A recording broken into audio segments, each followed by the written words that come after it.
এটা কি everyone mention দেওয়া যায় এখানে? এখান থেকে দেওয়া যাবে না, কিন্তু আমি দিয়ে দিবেন। আচ্ছা,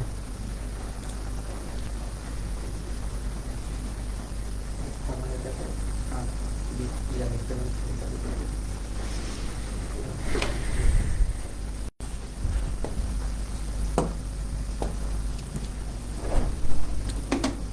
হ্যালো, শোনা যাচ্ছে ঠিক মতো? ওয়ালাইকুম আসসালাম, কেমন আছো সবাই?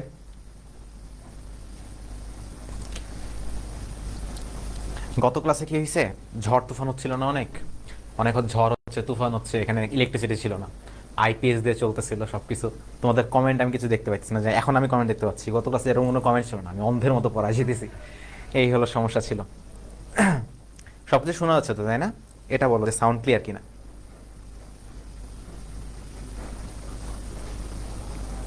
হ্যাঁ, আজকে যোগজীবন পড়বো, তবে আমি বলছিলাম না গত ক্লাসে যেহেতু তোমাদের একটু গ্যাপ ছিল, সো আমরা করব যে ফিরে দেখি আগের ক্লাস। আগের ক্লাসে যেগুলো পড়ছিলাম না, ওগুলা একটু রিভিশন দিয়ে নেব, বুঝছো? একটু রিভিশন দিয়ে নেব, একটু মানে জিনিসপত্র একটু দেখবো যে কি ছিল, কি শিখছিলাম, কেন শিখছিলাম, এই জিনিসগুলো একটু টাচ দিয়ে তারপর আমরা মূলত এখন আমাদের যে যোগজীকরণ, যেটাকে আমরা মানে একটু বড় লোকের ভাষায় বলি ইন্টিগ্রেশন, সেই ইন্টিগ্রেশনটা শুরু করব। বুঝতে পারছো? সো তোমাদের কোনো পরিচিত ফ্রেন্ড যদি থাকে ক্লাসে এখনো জয়েন করে নেই, তাদেরকে একটু বলে দিও, কারণ শুরু করলে সাথে সাথে যুক্ত না থাকলে একটু প্যারা হয়ে যায়, বুঝছো? আচ্ছা, ঠিক আছে। আগের ক্লাসে বুঝতে পারছিলা? কারা কারা করছিলা বলো তো?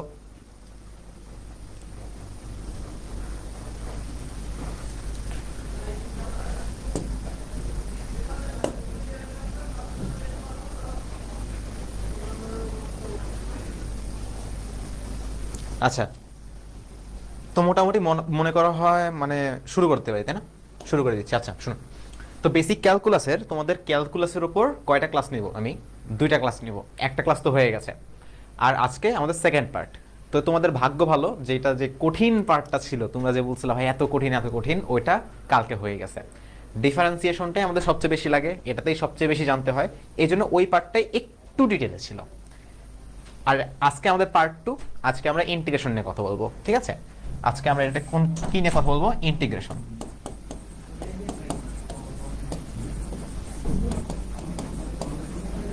ইন্টিগ্রেশন নিয়ে কথা বলবো। আচ্ছা, ঠিক আছে, আশা করি দেখা যাচ্ছে। ভাইয়া আগের ক্লাসটা করতে পারি নাই, ফোনে চার্জ ছিল না। রেকর্ড করে নিবা, শোনো, কখনো ক্লাস জমাবা না। ক্লাস শুরু করার আগে তোমাদের আমি একটা ভিডিও দিছি, দেখবা গ্রুপে, ভিডিওটা দেখে নিবা। কখনো এই অবস্থায় ক্লাস জমায় রাখবা না। আজকের ক্লাস একটা জমা হয়েছে, চেষ্টা করো আজকের মধ্যে করে ফেলার জন্য বা কালকের মধ্যে করে ফেলার জন্য। যখনই ফ্রি টাইম পাইতেছো ক্লাস জমায় রাখবা না, করে ফেলবা। যদি সম্ভব হয় শর্ট নোট করে ফেলবা, নোটটা সাথে রাখবা, কিংবা পিডিএফ তো তোমরা পেয়ে যাবা, ক্লাসের নোট তোমরা ওয়েবসাইটে তো পিডিএফ পেয়ে যাবা, সেটা সাথে রাখবা। বাট ক্লাস জমা রাখা যাবে না, নাহলে দেখবা লাস্টে যায় সময় কমে গেছে, পরীক্ষা চলে আসছে, তোমার ক্লাস সব জমে গেছে। ওই যে দেখো না, তোমাদের অনেক সিনিয়র দেখবা বলবে যে ভাই এতগুলো ক্লাস জমে গেছে, 2x স্পিড দিয়ে করতেছি, 3x স্পিড দিয়ে করতেছি, তখন গ্যাঞ্জাম না, তখন তো সমস্যা। এই সমস্যা তো হইতে দেওয়া যাবে না, বুঝতে পারছো? আচ্ছা, তো আমরা ইন্টিগ্রেশন নিয়ে কথা বলবো, এবং ইন্টিগ্রেশনটা খুব বেশি ঝামেলার না, এটাতে অল্প কিছু জিনিসপত্র জানতে হয়। এবং আজকে আমি স্লো পড়বো, ঠিক আছে? স্লো যাবো যেন তোমরা ঠিকমতো বুঝতে পারো, তোমরা রেসপন্স করবা। রেসপন্স পাইলে যদি তোমরা ক্লিয়ার থাকো, তাহলে আমরা পরের টপিকে মুভ করবো, ঠিক আছে? তো ইন্টিগ্রেশন শুরু করার আগে আগের ক্লাসে আমরা যেগুলো দেখছিলাম সেগুলো একটু কথা বলি। আগের ক্লাসে আমরা কি দেখছিলাম? আগের ক্লাসে আমরা ডিফারেন্সিয়েশন দেখছিলাম, বা যেটাকে বলে অন্তরীকরণ, তাই না? সো আমরা অন্তরীকরণ নিয়ে কথাবার্তা বলছিলাম। অ্যান্ড অন্তরীকরণটা কি ছিল? অন্তরীকরণটা ছিল বেসিক্যালি ঢাল হিসাব করা বা ঢাল নির্ণয় করা, ঠিক আছে? সো ঢাল নির্ণয় করা। একজন জিজ্ঞেস করছিলা যে ডেরিভেটিভ ঢাল কিনা। ডেরিভেটিভ মানে কি? ডিফারেন্সিয়েশন করে যেটা পাওয়া যায় সেটাকে আমরা কি বলি? ডেরিভেটিভ, তাই না? সেটাকে ডিফারেন্সিয়েশন করে যেটা পাওয়া যায় সেটা হলো ডেরিভেটিভ। ডেরিভেটিভই মেইনলি ঢাল প্রকাশ করছে। এখন ঢাল সম্পর্কে স্পর্শক আকারে ঢাল পাওয়া যায়, তাই না? একটা গ্রাফ আঁকাচ্ছি, তোমাদের গত ক্লাসে আমি দেখিয়েছিলাম, আরেকবার দেখাচ্ছি, রিভিশন হয়ে যাবে। যারা করতে পারো নাই তারাও রিক্যাপ করে ফেলবা, যারা করছো তাদের আবার মনে পড়ে যাবে জিনিসটা, যেহেতু একটু জটিল, ডিফারেন্সিয়েশনটা একটু জটিল, এই জন্য। একটা কোশ্চেন ছিল আগের ক্লাসে পোস্ট করছিলাম, দেখো যেগুলো কোশ্চেন করছিলা ওগুলো আমি অ্যান্সার করে দিছিলাম, দেখিও ঠিক আছে, কমেন্ট একটু চেক করিও, না হলে তুমি ইয়া করে দিবা, যে ওই যে পোস্ট করে দিবা, অ্যাপ্রুভ করে আমি অ্যান্সার দিয়ে দেবো, ঠিক আছে, সমস্যা নাই। আর তোমাদের হোয়াটসঅ্যাপ গ্রুপ খোলা আছে জানো তো, হোয়াটসঅ্যাপ গ্রুপের লিঙ্ক দেখবা ইয়াসিন ভাই দিয়ে দিছে, হোয়াটসঅ্যাপে জয়েন করে ফেলবা, ওখানে সব ধরনের নোটিশ আমাদের সাথে সরাসরি কথা বলতে পারবো ওই জায়গায়। সো হোয়াটসঅ্যাপে জয়েন করে ফেলবা। ভাইয়া ঢালের ঢাল ওইটা আরেকবার একটু বুঝিয়ে প্রিন্ট, হ্যাঁ আমি বুঝিয়ে দেবো, ওটা দেখো শোনো, সমস্যা নেই। আগে ক্লাস করে নিয়ে আসো, আজকে ক্লাস কি বুঝতে পারবো, সমস্যা নেই, আজকের ক্লাস বুঝতে পারবা। শোনো আগে কি হয়েছে না হয়েছে বাদ দাও, আগে কি হয়েছে না হয়েছে বাদ দাও, আমি রিকাপ করে দিচ্ছি, এখন থেকে মনোযোগ দিয়ে করো, যার আগের ক্লাসটা হয় নাই করে ফেলবা, ঠিক আছে। সো এই আগের ক্লাস নিয়ে আর কোনো প্যারা নিবা না, ঠিক আছে। ঢালের ঢালটা আমি বুঝিয়ে দেবো সবকিছু। দেখো তো ঢাল জিনিসটা কি ছিল, স্লোপ বা ঢাল, এটা মেইনলি কি ছিল, একটা গ্রাফ, গ্রাফ। এই গ্রাফের যদি বলি এই পয়েন্টটাতে ঢাল বের করো, এই পয়েন্টটাতে কি বের করো, ঢাল বের করো, তাহলে আমরা কি করতাম, এই পয়েন্টটা, কিংবা ধরো তোমাকে যদি আমি বললাম যে এই পয়েন্টটায় ঢাল বের করো, তাহলে আমরা এই পয়েন্টে একটা স্পর্শক আঁকাইতাম, তাই না, স্পর্শকের এই অ্যাঙ্গেলটা নিতাম থিটা, তারপরে বলতাম এই অ্যাঙ্গেলটার যে ট্যান থিটা সেটাই হলো আমাদের ঢাল। এখন একজন প্রশ্ন করছিল ভাইয়া এটা এইভাবে কেন নিলাম, তাই না, স্পর্শকটা এইভাবে কেন নিলাম, আমি তো এই যে এইভাবে নিতে পারতাম, এটা কি স্পর্শক হলো, বলো এটা কি স্পর্শক হবে,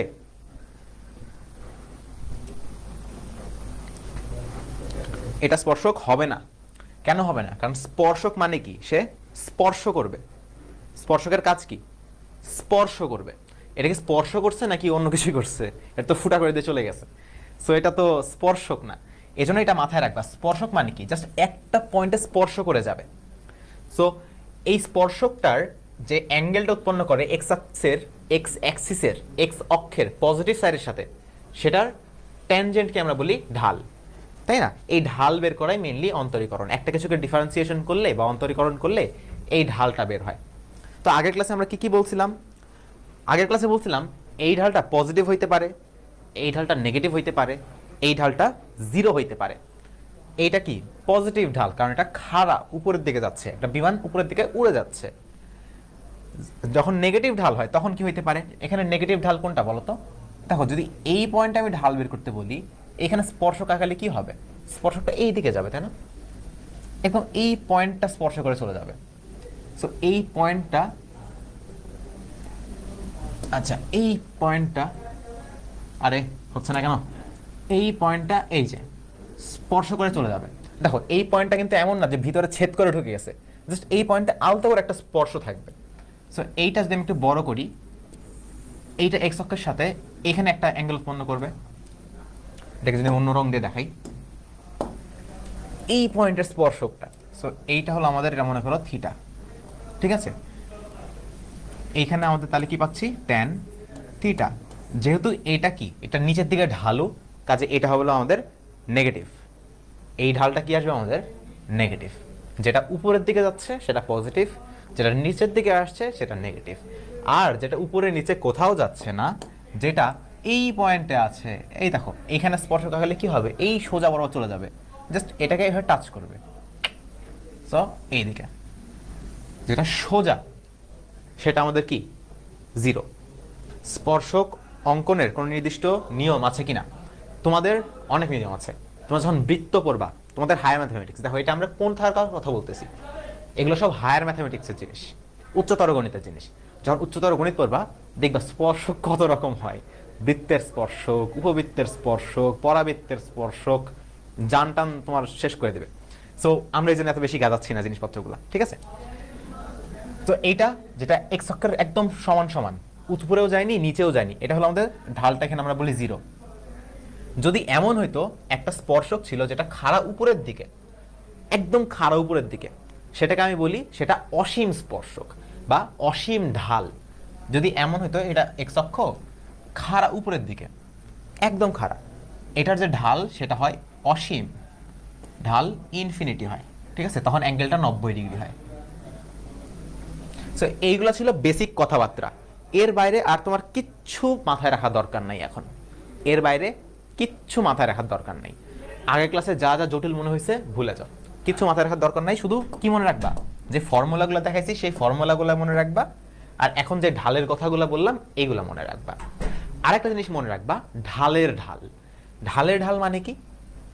তোমার এত জ্ঞানজাম করে বোঝার কোনো দরকার নাই, এত জ্ঞানজাম করে তোমার কিচ্ছু বুঝতে হবে না। আমি যেটুকু বলতেছি শুধু এইটুকু মাথার মধ্যে রাখো। এখন এই ঢালের ঢাল ভাইয়া বুঝতে পারতেছি না জিনিসটা, এরকম প্রেশার নেওয়ার কোনো দরকার নেই। আমরা ফিজিক্স পড়তেছি, আমরা কি ম্যাথ পড়তেছি নাকি? ফিজিক্স পড়তেছি, ফিজিক্সের মতো পড়বো। খালি যেটুকু জানতে হবে ম্যাথামেটিক্সের সেটুকু আমরা জেনে নেব। এরপরে ফিজিক্স অনেক ভালো মতো আমরা বুঝে করবো। ম্যাথে অনেক জ্ঞানজাম, ঠিক আছে, এটা আমরা বুঝবা। আচ্ছা, সো গ্রাফটা যদি এরকম হয়, যে ধরো এরকম একটা গ্রাফ, এই গ্রাফে কিছু কিছু পয়েন্ট আছে যেটা দেখবা পাহাড়ের চূড়ার মতো, আর কিছু কিছু পয়েন্ট আছে যেটা দেখবা পাহাড়ের একদম নিচু দেশের মতো, একদম পাহাড়ের গোড়ার মতো। এই যে উঁচু যে পয়েন্টগুলা, এগুলোকে আমরা বলি ম্যাক্সিমা। ম্যাক্সিমা কেন বলি? ম্যাক্সিমাম বা সর্বোচ্চ থেকে এই ম্যাক্সিমাম শব্দটা আসছে। আরেকটা আছে এই যে নিচের গুলা, এগুলোকে আমরা বলি মিনিমা। আমরা মিনিমা কেন বলি? মিনিমা মানে হলো মিনিমাম বা নিচেরটা, এই জন্য আমরা বলি মিনিমা। মনে রাখা কিন্তু কঠিন কিছু না, ঠিক আছে, ম্যাক্সিমা আর মিনিমা। এখন ঢালের বৈশিষ্ট্য কি? যখন মান বাড়তে থাকে তখন ঢালটা পজিটিভ হয়, যখন মান কমতে থাকে তখন ঢাল নেগেটিভ হয়, যখন মান সমান থাকে। মান মানে কিসের মান? এই দেখো, এইখানে ওয়ার মান এত, এইখানে ওয়ার মান এত, এখানে ওয়ার মান এত, এখানে ওয়ার মান এত, এখানে ওয়ার মান এত, সমান। এই ঢালটা দেখো, এখানে ওয়ার মান অনেক বেশি, এখানে আরেকটু কম, এখানে আরেকটু কম, এখানে আরেকটু কম, এই জায়গায় এসে ওয়ার মান 0। এই জায়গায় কি হচ্ছে? মান বাড়তেছে বাড়তেছে বাড়তেছে, উঁচুর দিকে যাচ্ছে, ওয়াকে উপরের দিকে যাচ্ছে। সো ঢাল পজিটিভ মানে মানটা বাড়ে, ঢাল নেগেটিভ মানে মানটা কমে, ঢাল 0 মানে মানটা স্থির থাকে। এইটুকু মাথার মধ্যে রাখো জাস্ট। এটুকু কি বুঝতে পারছো? আজকে বেশি কঠিন লাগছে? আজকে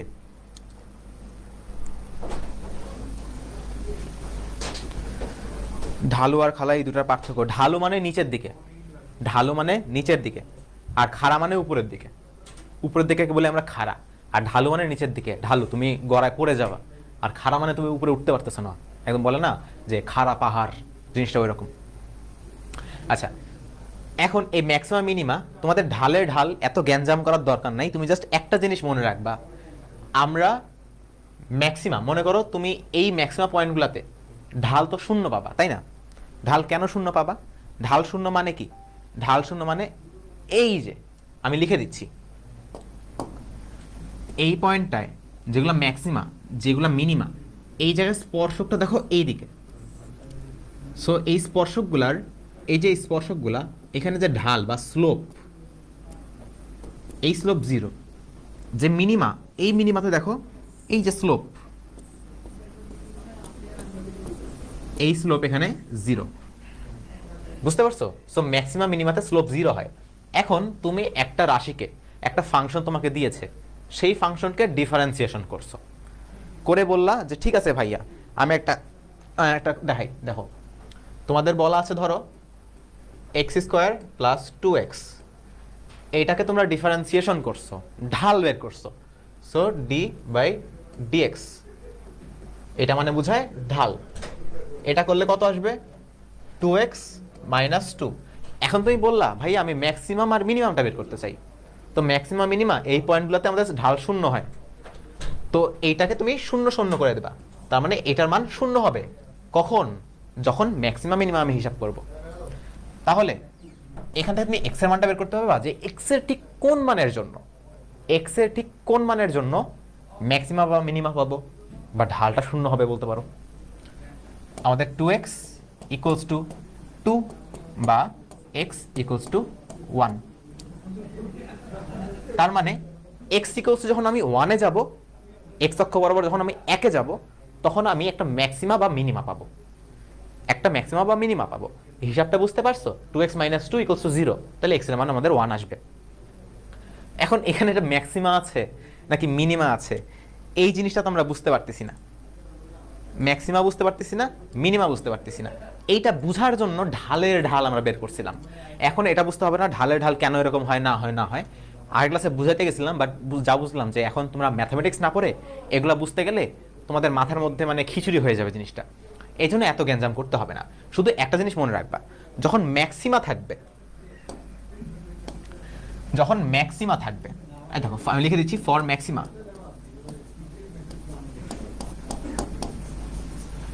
আমি ধরো এটা একটা ফাংশন, ধরো এটা হলো ইউ, ঠিক আছে, ধরো এই জিনিসটাকে আমি ইউ বললাম।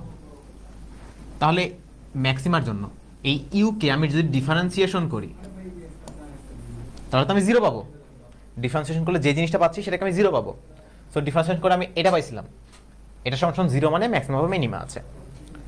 এখন এই জিনিসটাকে আবার যদি ডিফারেন্সিয়েশন করি, দেখো এই জিনিসটা নিজেই একটা ঢাল, একটা ফাংশন, সেটাকে ডিফারেন্সিয়েশন করে ঢাল বের করছি। এই ঢালকে আমি আবার ডিফারেন্সিয়েশন করব। সো এই ঢালকে, এইটাকে আমি আবার ডিফারেন্সিয়েশন করব। এইটাকে আমি বলতেছি ঢালের ঢাল। বুঝতে পারছো? ঢালের ঢাল 2x, হ্যাঁ হ্যাঁ 2x, এটা হবে প্লাস, সরি ভাইয়া, এটা হবে প্লাস, এটা প্লাস হবে। সো যদি এটা প্লাস হয় তাহলে এটা হবে -2, তাহলে এটা হবে -1। হ্যাঁ আয় হায়, আচ্ছা আচ্ছা সরি সরি সরি, আমি একটু ভুল করছি। স্টুডেন্ট তো তোমরা ভুল না করলেই হবে। এই তোমরা যে ভুল ধরতে পারছো এটাই তো অনেক, তাই না? ঠিক আছে। সো ঢালের ঢাল আমরা কি বের করলাম? একটা ঢাল বের করছি, সেই ঢাল সমান জিরো বলছি, ঢাল সমান জিরো বলছি, সেটাই হলো আমাদের ম্যাক্সিমাম বা মিনিমা। এখন এই ঢালটাকে যদি আবার ডিফারেন্সিয়েশন করি, আবার ডিফারেন্সিয়েশন করলে আমি এখানে আরেকটা জিনিস পাবো না? কি পাবো বলো তো? এইটাকে যদি আমি আবার ডিফারেন্সিয়েশন করি তাহলে এখানে আসবে আমাদের 2, এটা তো জিরো হয়ে যাবে। সো 2 আসবে। এমনও হতে পারতো এটা ডিফারেন্সিয়েশন করে কোনো মান আসলো না, হতে পারে 4x + 9 আসলো। ধরো আবার ডিফারেন্সিয়েশন করলাম, করে 4x + 9 আসলো, ধরো কথার কথা ধরো এটা 4x + 9 আসলো। এখন এই যে ম্যাক্সিমা বা মিনিমা যে জায়গাগুলোতে আছে, ধরো আমি এই জায়গাটা চেক করব যে এখানে আসলে ম্যাক্সিমা আছে না এই জায়গাটা মিনিমা আছে। সো এইখানে x, y পয়েন্ট আছে। সো এই x এর মানটা আমি যদি এখানে বসাই তাহলে আমি এখানে ম্যাক্সিমা যদি থাকে নেগেটিভ ভ্যালু পাবো। আর ফর মিনিমা, তাহলে তো বুঝতেই পারতেছো মিনিমা কখন পাবো। ফর মিনিমা, মিনিমাটা কেমন হয়ে গেল? ফর মিনিমা, মিনিমার জন্য এই যে ঢালের ঢাল, আমি একটা ঢাল বের করছি d/dx ইউ, এইটার আবার ঢাল বের করলাম। এইটা একটা জিনিস আসবে এইখানে, যদি মিনিমার এই পয়েন্টটা বসাই, মিনিমার এই পয়েন্টটা যদি এখানে বসাই মিনিমার জন্য, তাহলে আমার এখানে পজিটিভ ভ্যালু আসবে। জাস্ট এইটুকু মাথায় রাখবা, ঠিক আছে? জাস্ট এইটুকু মাথায় রাখবা। ঢালের ঢাল বের করলে ম্যাক্সিমা থাকলে পজিটিভ, ম্যাক্সিমা থাকলে নেগেটিভ, মিনিমা থাকলে পজিটিভ। উল্টা, ম্যাক্সিমা মানে সর্বোচ্চ নেগেটিভ আসে, মিনিমা মানে সর্বনিম্ন পজিটিভ আসে। আর কিচ্ছু মনে রাখতে হবে না, নাথিং এলস। এইটুকু তো ক্লিয়ার, তাই না? আমরা ক্লাসের প্রথম 20 মিনিটে জাস্ট এটুকুই ক্লিয়ার করলাম, ঠিক আছে? ক্লাস আমরা লম্বা করবো, সমস্যা নেই, বাট সবকিছু আমরা বুঝে যাব। কেউ কোনো মানে মনের মধ্যে খুঁতখুত নিয়ে যাব না। বুঝতে পারো নাই, কিছুই মনে রাখতে হবে না, জাস্ট মনে রাখবা আগের ক্লাস করছিলে, আগের ক্লাস করলে কিন্তু বুঝতে পারা উচিত। ঢাল বের করবা, ঢালের আবার ঢাল বের করবা, বা 2 বার ডিফারেন্সিয়েশন করবা, করে যদি পজিটিভ আসে তাহলে মিনিমা, যদি নেগেটিভ আসে তাহলে ম্যাক্সিমা, ঠিক আছে? আরেকবার রিক্যাপ দেখে নিও, আরেকবার রিক্যাপ নিয়ে দেখো, যারা বুঝবা না তারা রেকর্ড তো থাকবে, আরেকবার রিক্যাপ দেখে নিবা। এই ফর্মুলাগুলা মাথায় রাখবা, ঠিক আছে? আর ঢালের ঢাল নিয়ে এত গ্যাঞ্জাম করা উচিত নেই, ঠিক আছে? এত গ্যাঞ্জাম করার দরকার নেই। বুঝতেছো না, ঢালের ঢাল খুব বেশি লাগে না, আমাদের মেইনলি লাগে এই ফর্মুলাগুলা মাথার মধ্যে রাখবো। বিশেষ করে এইটাও আসবে, এটা তো কমন যে e⁻x কে ডিফারেন্সিয়েশন করলে, বা e⁻x ফাংশনের যে ঢাল সেটাও e⁻x। এগুলো কিন্তু মুখস্থ টানা, যাদের মুখস্থ হইছে তারা তো হইলো, আর যাদের মুখস্থ হয় নাই তারা কিন্তু দ্রুত মুখস্থ করে ফেলবা। এগুলো কি মুখস্থ হইছে?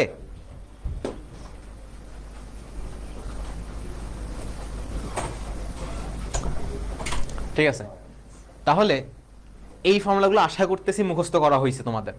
যদি মুখস্থ করা হয় তাহলে আমরা মুভ করব। তার আগে একটু কিছু অঙ্ক দেখাই দেই তোমাদের, তোমাদের বুঝতে সুবিধা হবে। D D X X to the power যদি 5 থাকতো তাহলে আমরা কি করছি, পাওয়ারটা সামনে নিয়ে আসছি আর পাওয়ারটা 1 কমায় দিছি, এটাকে সামনে নিয়ে আসছি যে 5 চলে আসে সামনে আর পাওয়ারটা 1 কমে গেছে। এটাই হলো আমাদের প্রথম ফর্মুলা, ঠিক আছে। আরেকভাবে করতে পারো, ডিফারেন্সিয়েশন আমরা করতেছি কিসের, ডিফারেন্সিয়েশন আমি করতেছি এক্স টু দি পাওয়ার -1 এর। তাহলে কি হবে, এই -1টা সামনে আসবে, পাওয়ার তো -1 ছিল, আরো 1 কমে যাবে। So X to the power -1 তাহলে -1 আর এখানে কি হবে X to the power -2। X to the power -2 কে তুমি এভাবে লিখতে পারো যে 1/x², আর সামনে তো একটা -1 গুণ আকারে ছিল, সো একটা মাইনাস। এইভাবে করতে পারো, ঠিক আছে। এগুলো খুবই মানে জটিল কিছু এখন তোমাদের করতে হবে না, সহজ সহজ কিছু তোমাদের জিনিসপত্র জানলেই হয়ে যাবে এটাতে। এই ফর্মুলাটা মাথায় রাখবা যে ln x এটাকে ডিফারেন্সিয়েশন করলে 1/x আসে, e⁻x কখনোই চেঞ্জ হয় না। আর এগুলো যদি মনে থাকে ভালো, এই দুইটা একটু মনে রাখার চেষ্টা করবা, ঠিক আছে। আর ডিফারেন্সিয়েশন যারা করো নাই আগের ক্লাসটা একটু দেখো, আশা করি বুঝতে পারবা, ঠিক আছে। একটু দেখলে হয়তোবা বুঝতে পারবা। তো ডিফারেন্সিয়েশন নিয়ে আমরা আর বেশি হয়তোবা জ্ঞানজাম নাই। ডিফারেন্সিয়েশন ক্লিয়ার হয়েছে, যাদের এখনো ক্লিয়ার হয় নাই হয়তোবা তার আগের ক্লাসটা দেখো নাই, অথবা তাদের আরেকবার দেখতে হবে, ঠিক আছে। তাহলে আমি কি ইন্টিগ্রেশন শুরু করি।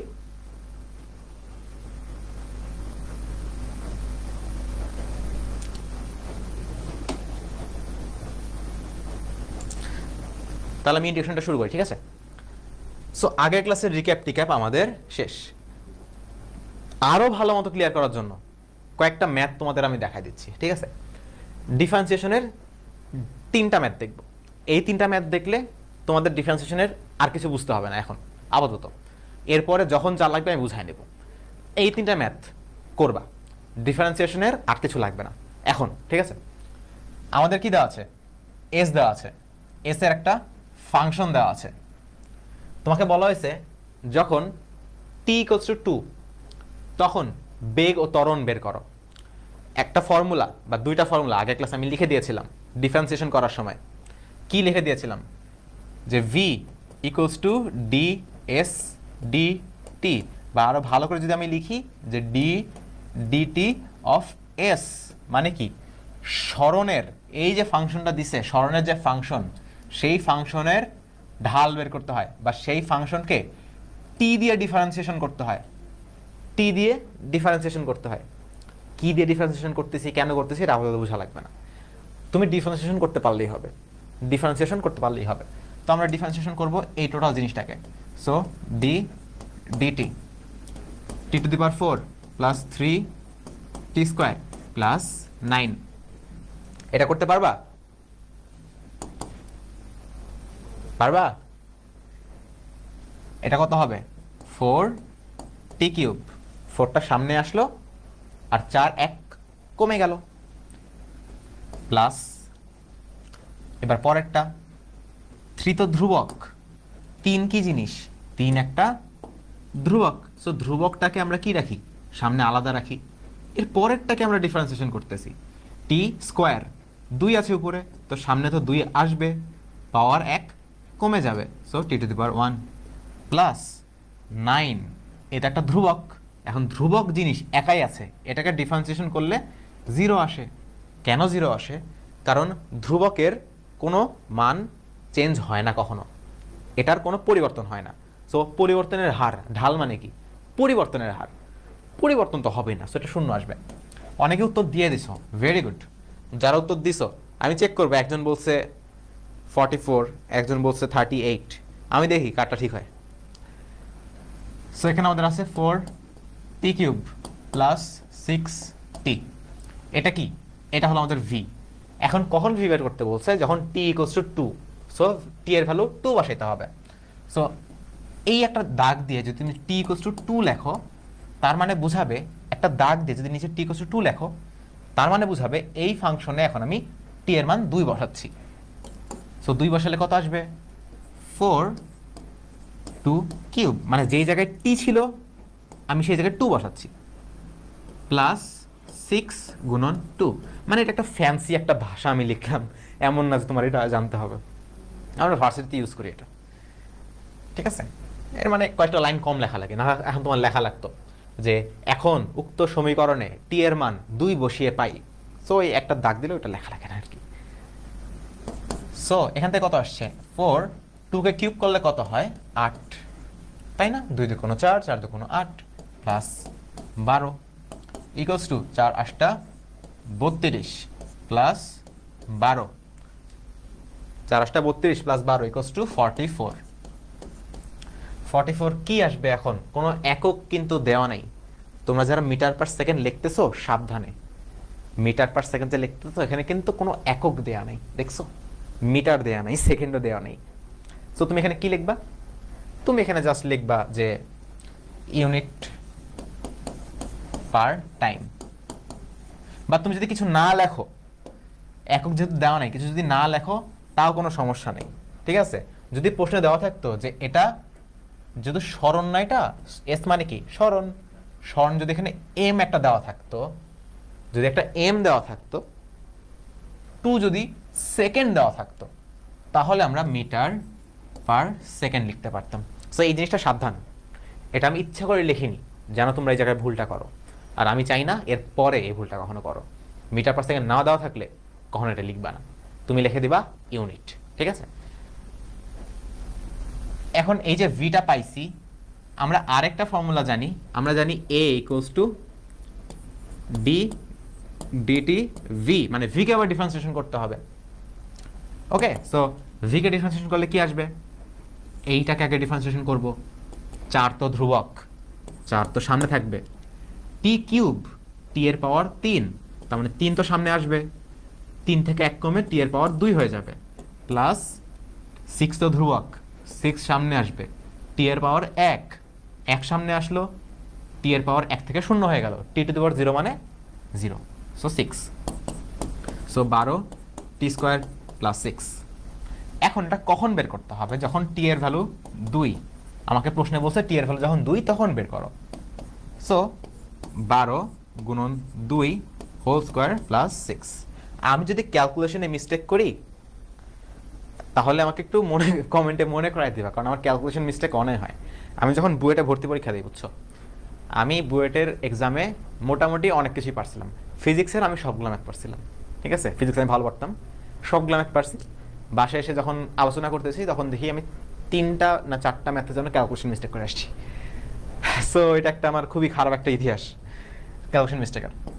সো 12 গুণন 4 যোগ 6, এখন 12 4 48 যোগ 6 ইকুয়ালস টু আমাদের কত আসবে? 54। যদি প্রশ্নে মিটার আর সেকেন্ড দেওয়া থাকতো তাহলে হতো আমাদের মিটার পার সেকেন্ড স্কোয়ার। যেহেতু দেওয়া নাই সেহেতু কিছু না লিখলেও সেফ, ঠিক আছে? যদি তোমার লিখতেই মন চায় তাহলে তুমি এত ইউনিট লিখে দিবা। আর যেহেতু তুমি যদি ফাঁকা রাখতে চাও ফাঁকা রাখবা, কোনো সমস্যা নেই। প্রশ্নে সাধারণত একটা একক দেওয়া থাকে, মিটার বা সেন্টিমিটার বা কিলোমিটার সেকেন্ড কিছুগুলো দেওয়া থাকবে, ঠিক আছে? আচ্ছা, ফিজিক্সের 70%ই তো ম্যাথ। ফিজিক্সের 70%ই ম্যাথ এমন না, ম্যাথ তো খুব বেশি লাগে এমন না, যেগুলো লাগে এগুলো এই ক্লাসে কভার হয়ে যাবে। আর যোগ বিয়োগ গুণ ভাগ তো পারো না? যোগ বিয়োগ গুণ ভাগ তো করতে পারো, ওগুলো ম্যাথ, ওগুলো তো মানে প্রচলিত ম্যাথ। তোমার ফিজিক্সে মেইনলি ধরতে হয় কনসেপ্টটা, যে এখানে কেন এটা করছে, এখানে কিভাবে এটা করছে, ওটা ধরতে পারলেই হয়। এই জিনিসটা তোমাদের হোমওয়ার্ক, ঠিক আছে? এটা করবা, করে আমি একটা থ্রেড দিয়ে দিব যে হোমওয়ার্ক সাবমিটের একটা পোস্ট দিব যে হোমওয়ার্কের অ্যান্সারগুলো নিচে দাও, তুমি ওখানে দিতে পারবা, ঠিক আছে? অথবা জাস্ট চেক করবা, তুমি তো নিজে এখন চেক করতে পারবা যে আগের তো একটা ম্যাথ করাই দিছি সেম টাইপের, সেম জিনিস, বেগ ত্বরণ বের করতে হবে, এখানে একক দেওয়া নেই, এটা বাসায় প্র্যাকটিস করবা নিজে, ঠিক আছে? অনেকে বলছিল প্র্যাকটিস শিট কোথায়, দেখো ক্যালকুলাস তো মানে বেসিক ক্যালকুলাস, এখানে তো এমন না তোমার প্র্যাকটিস করে করে হাত চালু করতে হবে, এগুলো জাস্ট জানা, ঠিক আছে? মেইনলি আমরা যখন ভেক্টর থেকে শুরু করবো পড়াশোনাটা, যে ইয়াসিন ভাই যখন ভেক্টর থেকে পড়ানো শুরু করবে তখন আমরা প্র্যাকটিস শিট প্রোভাইড করব, আর যা যা লাগে, ঠিক আছে, সব কিছু প্রোভাইড করব। আগের ক্লাসের নোটটা তোমরা ওয়েবসাইটে ঢুকলে ক্লাসের নোট পাবা, বা এই গ্রুপে ক্লাসের নোট পাবা, দেখবে পোস্ট করা আছে, মানে স্লাইডগুলো পাবা। এখন দেখো এটা একটু অন্যরকম ম্যাথ, এটা যদি পারতে পারো তার মানে তুমি ভেক্টরের এই যে ডিফারেন্সিয়েশনের অনেক কিছু বুঝো। মোটামুটি 30 মিনিট আমরা জাস্ট রিক্যাপই করছি, আরেকবার রিক্যাপ করে দিচ্ছি। বলা আছে একটা সমীকরণ দেওয়া আছে, বস্তুটি কখন স্থির থাকবে। দেখো স্থির থাকা মানে কি তোমরা বুঝো? স্থির মানে কি বুঝো? স্থির মানে কি হয় ভাইয়া? a equals to ds dt square সূত্র দিয়ে করা যাবে ভাইয়া? হ্যাঁ করবা। আর ds dt স্কয়ার না তো, a equals to d square is dt square. ঢালের ঢাল, ওই ছেলেটা ঢালের ঢাল বুঝছে, এই জন্য জিজ্ঞেস করছে। হ্যাঁ ঢালের ঢাল দিয়ে এটা করতে পারবা। আমি আলাদা আলাদা দুইবার ডিফারেন্সিয়েশন করছি, একবার ভি বের করছি, ভি কে আবার ডিফারেন্সিয়েশন করছি, তুমি ওটা এক লাইনে করবা তাহলেই হবে। স্থির মানে অনেকে সঠিক উত্তর দিছো, very good, V equals to 0। আর তোমরা তো অনেক কিছু পারো, তোমরা তো অনেক কিছু পারো, তোমাদের তো পড়াশোনাটা তো একটু ফাস্ট যাওয়া উচিত নাকি? না থাক, ভেরি গুড। আচ্ছা, সো ভি ইকুয়ালস টু আমাদের 0 হবে। এস দেওয়া আছে, ভি মানে কি? ভি মানে হলো ডি ডিটি অফ এস। আসো আমরা বের করি, 5 গুণন 2t। বুঝতে পারছো নাকি ব্যাখ্যা করতে হবে? বুঝতে পারছো? 5 ধ্রুবক, টি স্কোয়ার ডিফারেন্সিয়েশন করলে 2t আসে, প্লাস 7 তো ধ্রুবক, আর টি কে ডিফারেন্সিয়েশন করলে 1 আসে। 1 আসে, বুঝতে পারছো তো? টি টি টু দি পাওয়ার 1, 1 সামনে আসলো, টি এর পাওয়ার 1 থেকে 1 কমে গেল, টি টু দি পাওয়ার 0, 0 মানে 1। এখন সো ভি আমাদের কত আসতেছে? 10t plus 7। আমাকে বলছে কখন এটা স্থির অবস্থায় থাকে। আমরা জানি যে স্থির অবস্থায়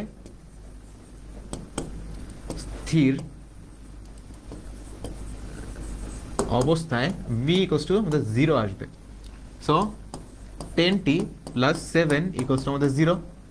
তার মানে 10t ইকুয়ালস টু কি আসছে? -7। তার মানে t সমান কত? -7/10 সেকেন্ড। একটা জিনিস খেয়াল করবা, সময় মাইনাস হয়? সময় কি মাইনাস হয়? বলো তো, এটা কি নিব নাকি নিব না? এটা কি ভ্যালিড হবে নাকি ভ্যালিড হবে না বলো তো? তোমাদের কাছে প্রশ্ন, জাতির কাছে প্রশ্ন ছুড়ে দিলাম। একজন বলছো না, কে কে হ্যাঁ লেখো তো দেখি।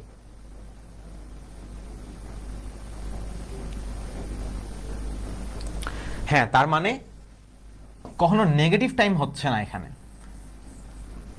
ভবিষ্যতে হয়তো আমরা সময় দেখবো নেগেটিভ টাইম ভ্যালিড হচ্ছে কি হচ্ছে না, তবে এখনকার পর্যন্ত বা এখনকার নলেজ অনুসারে নেগেটিভ টাইম তো কিছু মিন করে না। নেগেটিভ টাইম মানে কি? অবাস্তব টাইম। সো তুমি লিখতে পারো যে যেহেতু সময় ঋণাত্মক, যেহেতু সময় ঋণাত্মক, বা তুমি এভাবে বলতে পারো টি ইজ লেস দেন 0, মানে 0-এর চেয়ে কম, অর্থাৎ এটি কখনো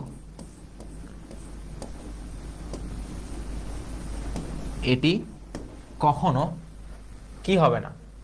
স্থির থাকবে না।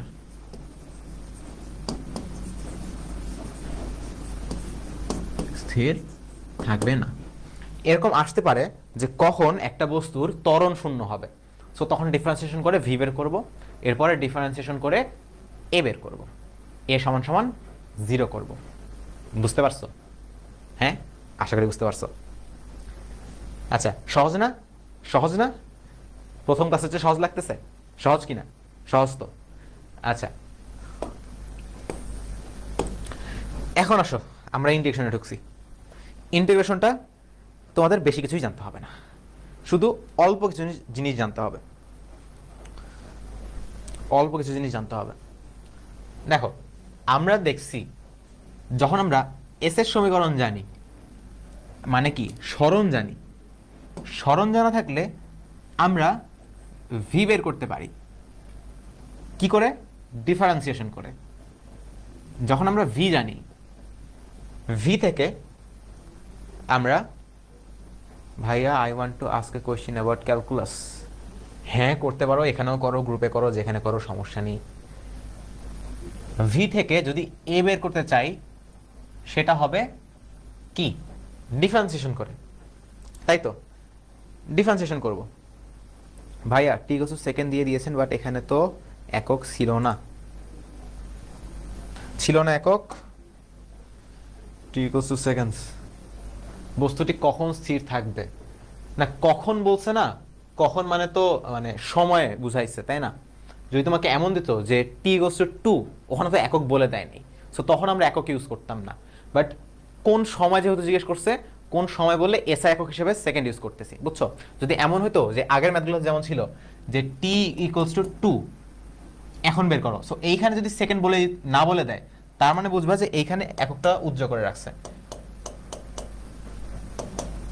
আর যদি কোন সময়ে কখন যদি জিজ্ঞেস করে, তাহলে তো আমরা সেকেন্ড ইউজ করব, ঠিক আছে? সেকেন্ড যদি এসে একক।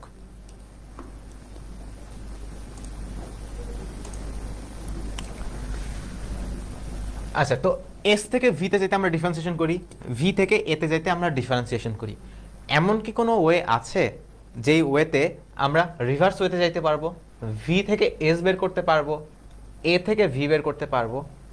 এই প্রসেসটার নামই হলো ইন্টিগ্রেশন। সো ডিফারেন্সিয়েশনের উল্টা হলো ইন্টিগ্রেশন। ডিফারেন্সিয়েশন করব, সেটাকে যদি আমি উল্টা করতে চাই, এসকে তুমি ভুল করে ডিফারেন্সিয়েশন করে ফেলছো, মনে করো এস আনছো তুমি, ঠিক আছে? এই পানির বোতলটা মনে করো এস, এখন এসকে তুমি ডিফারেন্সিয়েশন করছো, এটা ভি হয়ে গেছে, পানির বোতলকে ফেলে দিছে। সো এখন তুমি ব্যাক যাওয়া কিভাবে, যে আই হ্যাঁ এটা আগে কি ছিল, কিভাবে বুঝবো? এটাকে আমি ইন্টিগ্রেশন করব, এটাকে ইন্টিগ্রেশন করলে পানির বোতলটা চলে আসবে। সো আশা করি বুঝতে পারছো জিনিসটা, ঠিক আছে? সো ইন্টিগ্রেশনটা হলো ডিফারেন্সিয়েশনের উল্টা। তো এটা তো বুঝলাম, কিন্তু এটা বুঝে তো হচ্ছে না, কেন ইন্টিগ্রেশন ডিফারেন্সিয়েশনের উল্টা, কেন? এটা আমরা একদম ডিটেলে ক্যালকুলাসে বুঝবো। যদি আমি তোমাকে বুঝাইতে চাই, এটা এক ক্লাসে হবে না, তোমাদের বুঝাও লাগবে না, বাট আমি তোমাদের একটা ফিল দিতে পারি। আসো একটা জিনিস আমরা একটু ফিল করব, একটু বুঝবো। এটা ওয়াই অক্ষ, এটা হলো আমাদের সেই এক্স অক্ষ। Limit X tends to 0 sine X. আয় হায় ভাই, ম্যাথ ক্লাস বানাই দিছো এটাকে, ম্যাথ পড়াচ্ছি না তো, ফিজিক্স পড়াচ্ছি। আচ্ছা যাও, তোমাকে আমি এটা করে দেবো, যাও পরে ক্লাস শেষে আমি করে দেবো। সো এটা হলো আমাদের এক্স অক্ষ, এটা হলো আমাদের ওয়াই অক্ষ। এখানে একটা গ্রাফ আছে, ঠিক আছে? তোমাকে যদি বলি যে এই গ্রাফটা 0 থেকে, এইটা ধরো 5, এটা হলো গ্রাফ, তো 0 থেকে 5 সময়ের মধ্যে তোমাকে যদি ক্ষেত্রফল বের করতে বলি, ঠিক আছে? এইটা, সো এটা এই কালার নিচ্ছি, হ্যাঁ। সো এইটুকু, এই 5, এই 0 থেকে 5, এই দুটো জায়গার মাঝখানে যদি এই গ্রাফটার ক্ষেত্রফল বের করতে বলি, তুমি অনেক ইজিলি বের করবা। তুমি কিভাবে বের করবা? তুমি বলবো যে ভাই এই যে এইটাই হলো ক্ষেত্রফল, এই যে এটা হলো ভূমি, এটা আমার উচ্চতা জানতে হবে, তাহলেই হয়ে গেল, তাই না? যদি তোমাকে গ্রাফটা এরকম না দিয়ে, যদি গ্রাফটা অন্যভাবে দেই, এইভাবে দিলাম, এই পয়েন্ট থেকে এই পয়েন্ট, সো এই পয়েন্ট, এই দুটা পয়েন্টের মাঝখানে আমি ক্ষেত্রফল বের করতে বলছি, এক্স অক্ষের সাথে এটা কতটুকু ক্ষেত্রফল উৎপন্ন করছে। এটা তো সহজ, এটা ত্রিভুজ, হাফ গুণন ভূমি গুণন উচ্চতা। ভাই এগুলো তো সহজ, কঠিন কিছু দেন, এইটা বের করো, ঠিক আছে? এগুলো হলো খেলা। এইটার ক্ষেত্রফল এখন আমি কিভাবে বের করব, কোন প্রসেস আছে, কোন ওয়ে আছে? এই দুটা দাগের মাঝখানে, ঠিক আছে? এই দুটো দাগের মাঝখানে আমরা ক্ষেত্রফলটা কিভাবে বের করব? এটা বের করার জন্যই আমাদের ইন্টিগ্রেশনটা মেইনলি আবিষ্কৃত হয়েছিল, ঠিক আছে? ইন্টিগ্রেশন মেইনলি আবিষ্কার হয়েছে ক্ষেত্রফল বের করার জন্য। ইলেকট্রিসিটি চলে গেছে, তোমরা কি শুনতে পাচ্ছ আমার কথা ঠিক মতো?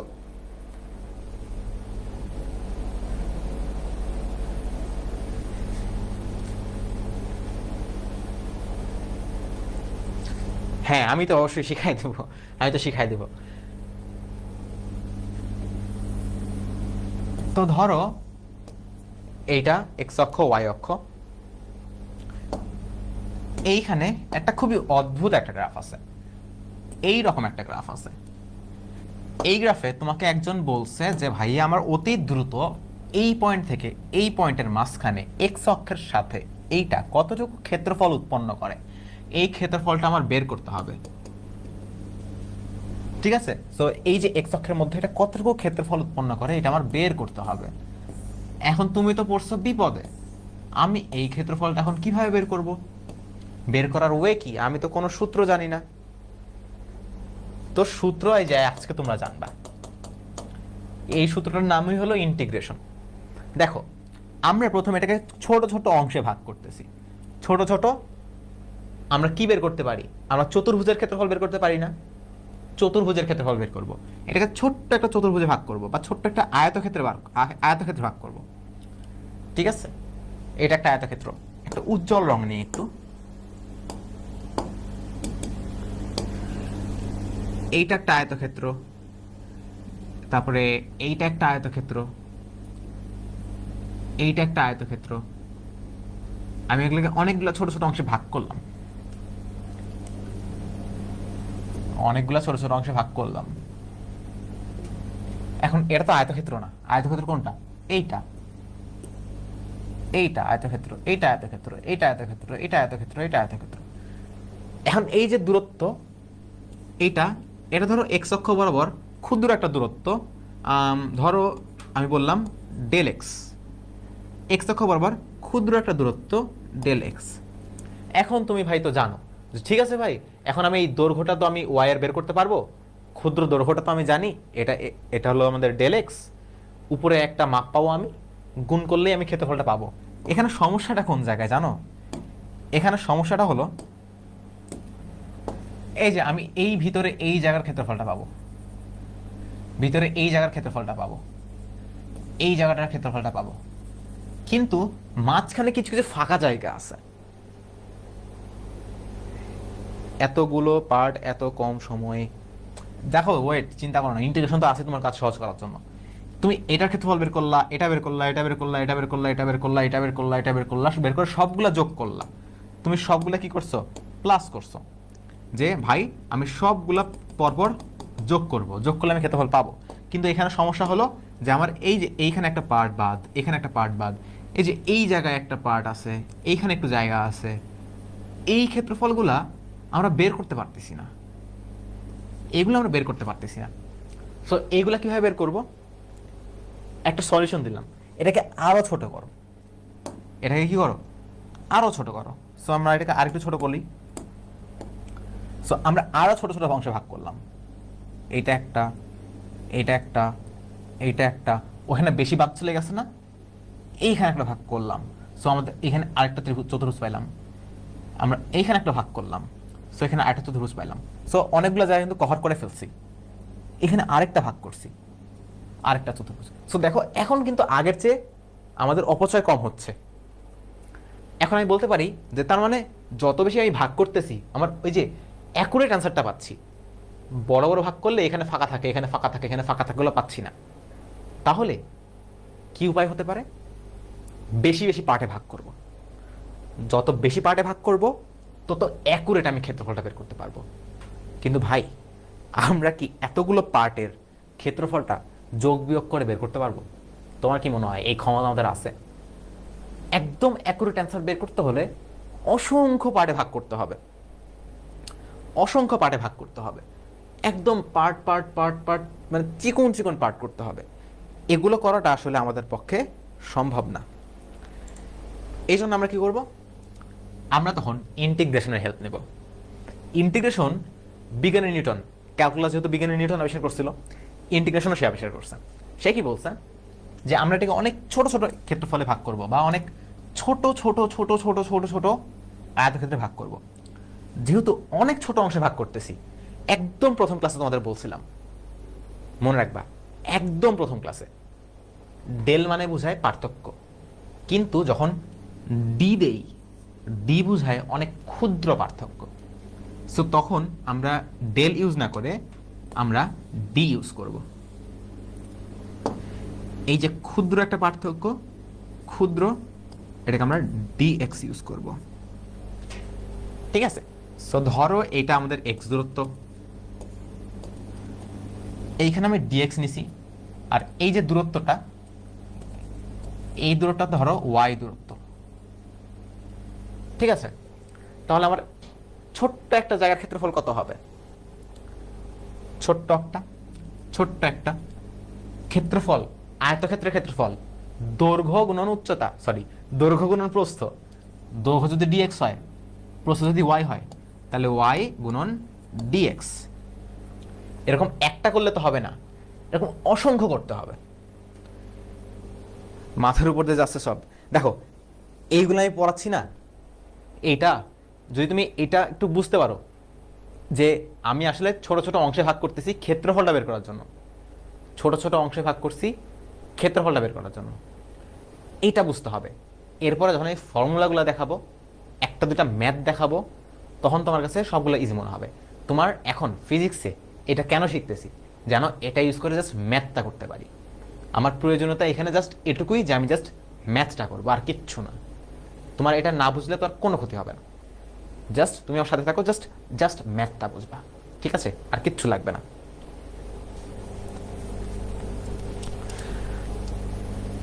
এখন ওয়াই ডিএক্স মানে কি? ক্ষুদ্র একটা ক্ষেত্রফল। আমার সবগুলো ক্ষেত্রফল লাগবে, সবগুলো আমি যোগ করব।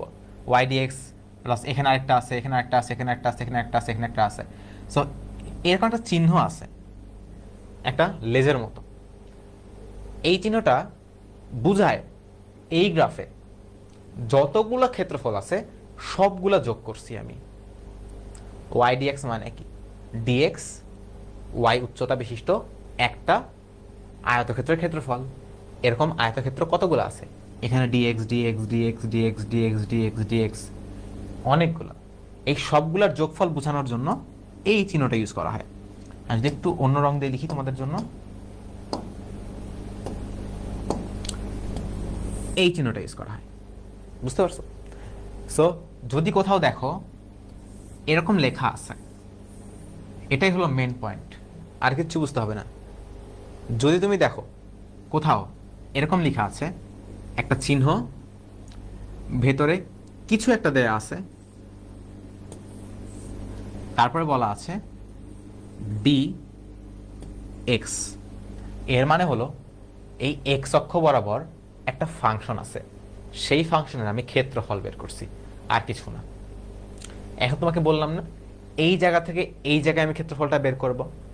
ধরো এই পয়েন্টটা হলো এ, এই পয়েন্টটা হলো বি, বা কোন জায়গায় বের করছি? এই পয়েন্টটা বের করছি। আচ্ছা, এই পয়েন্টটা বের করছি, এই পয়েন্টটা হলো বি, এইটা হলো এ। এ থেকে বি এর মধ্যে, এটা বোঝানোর জন্য আমরা এ এখানে বি দিই।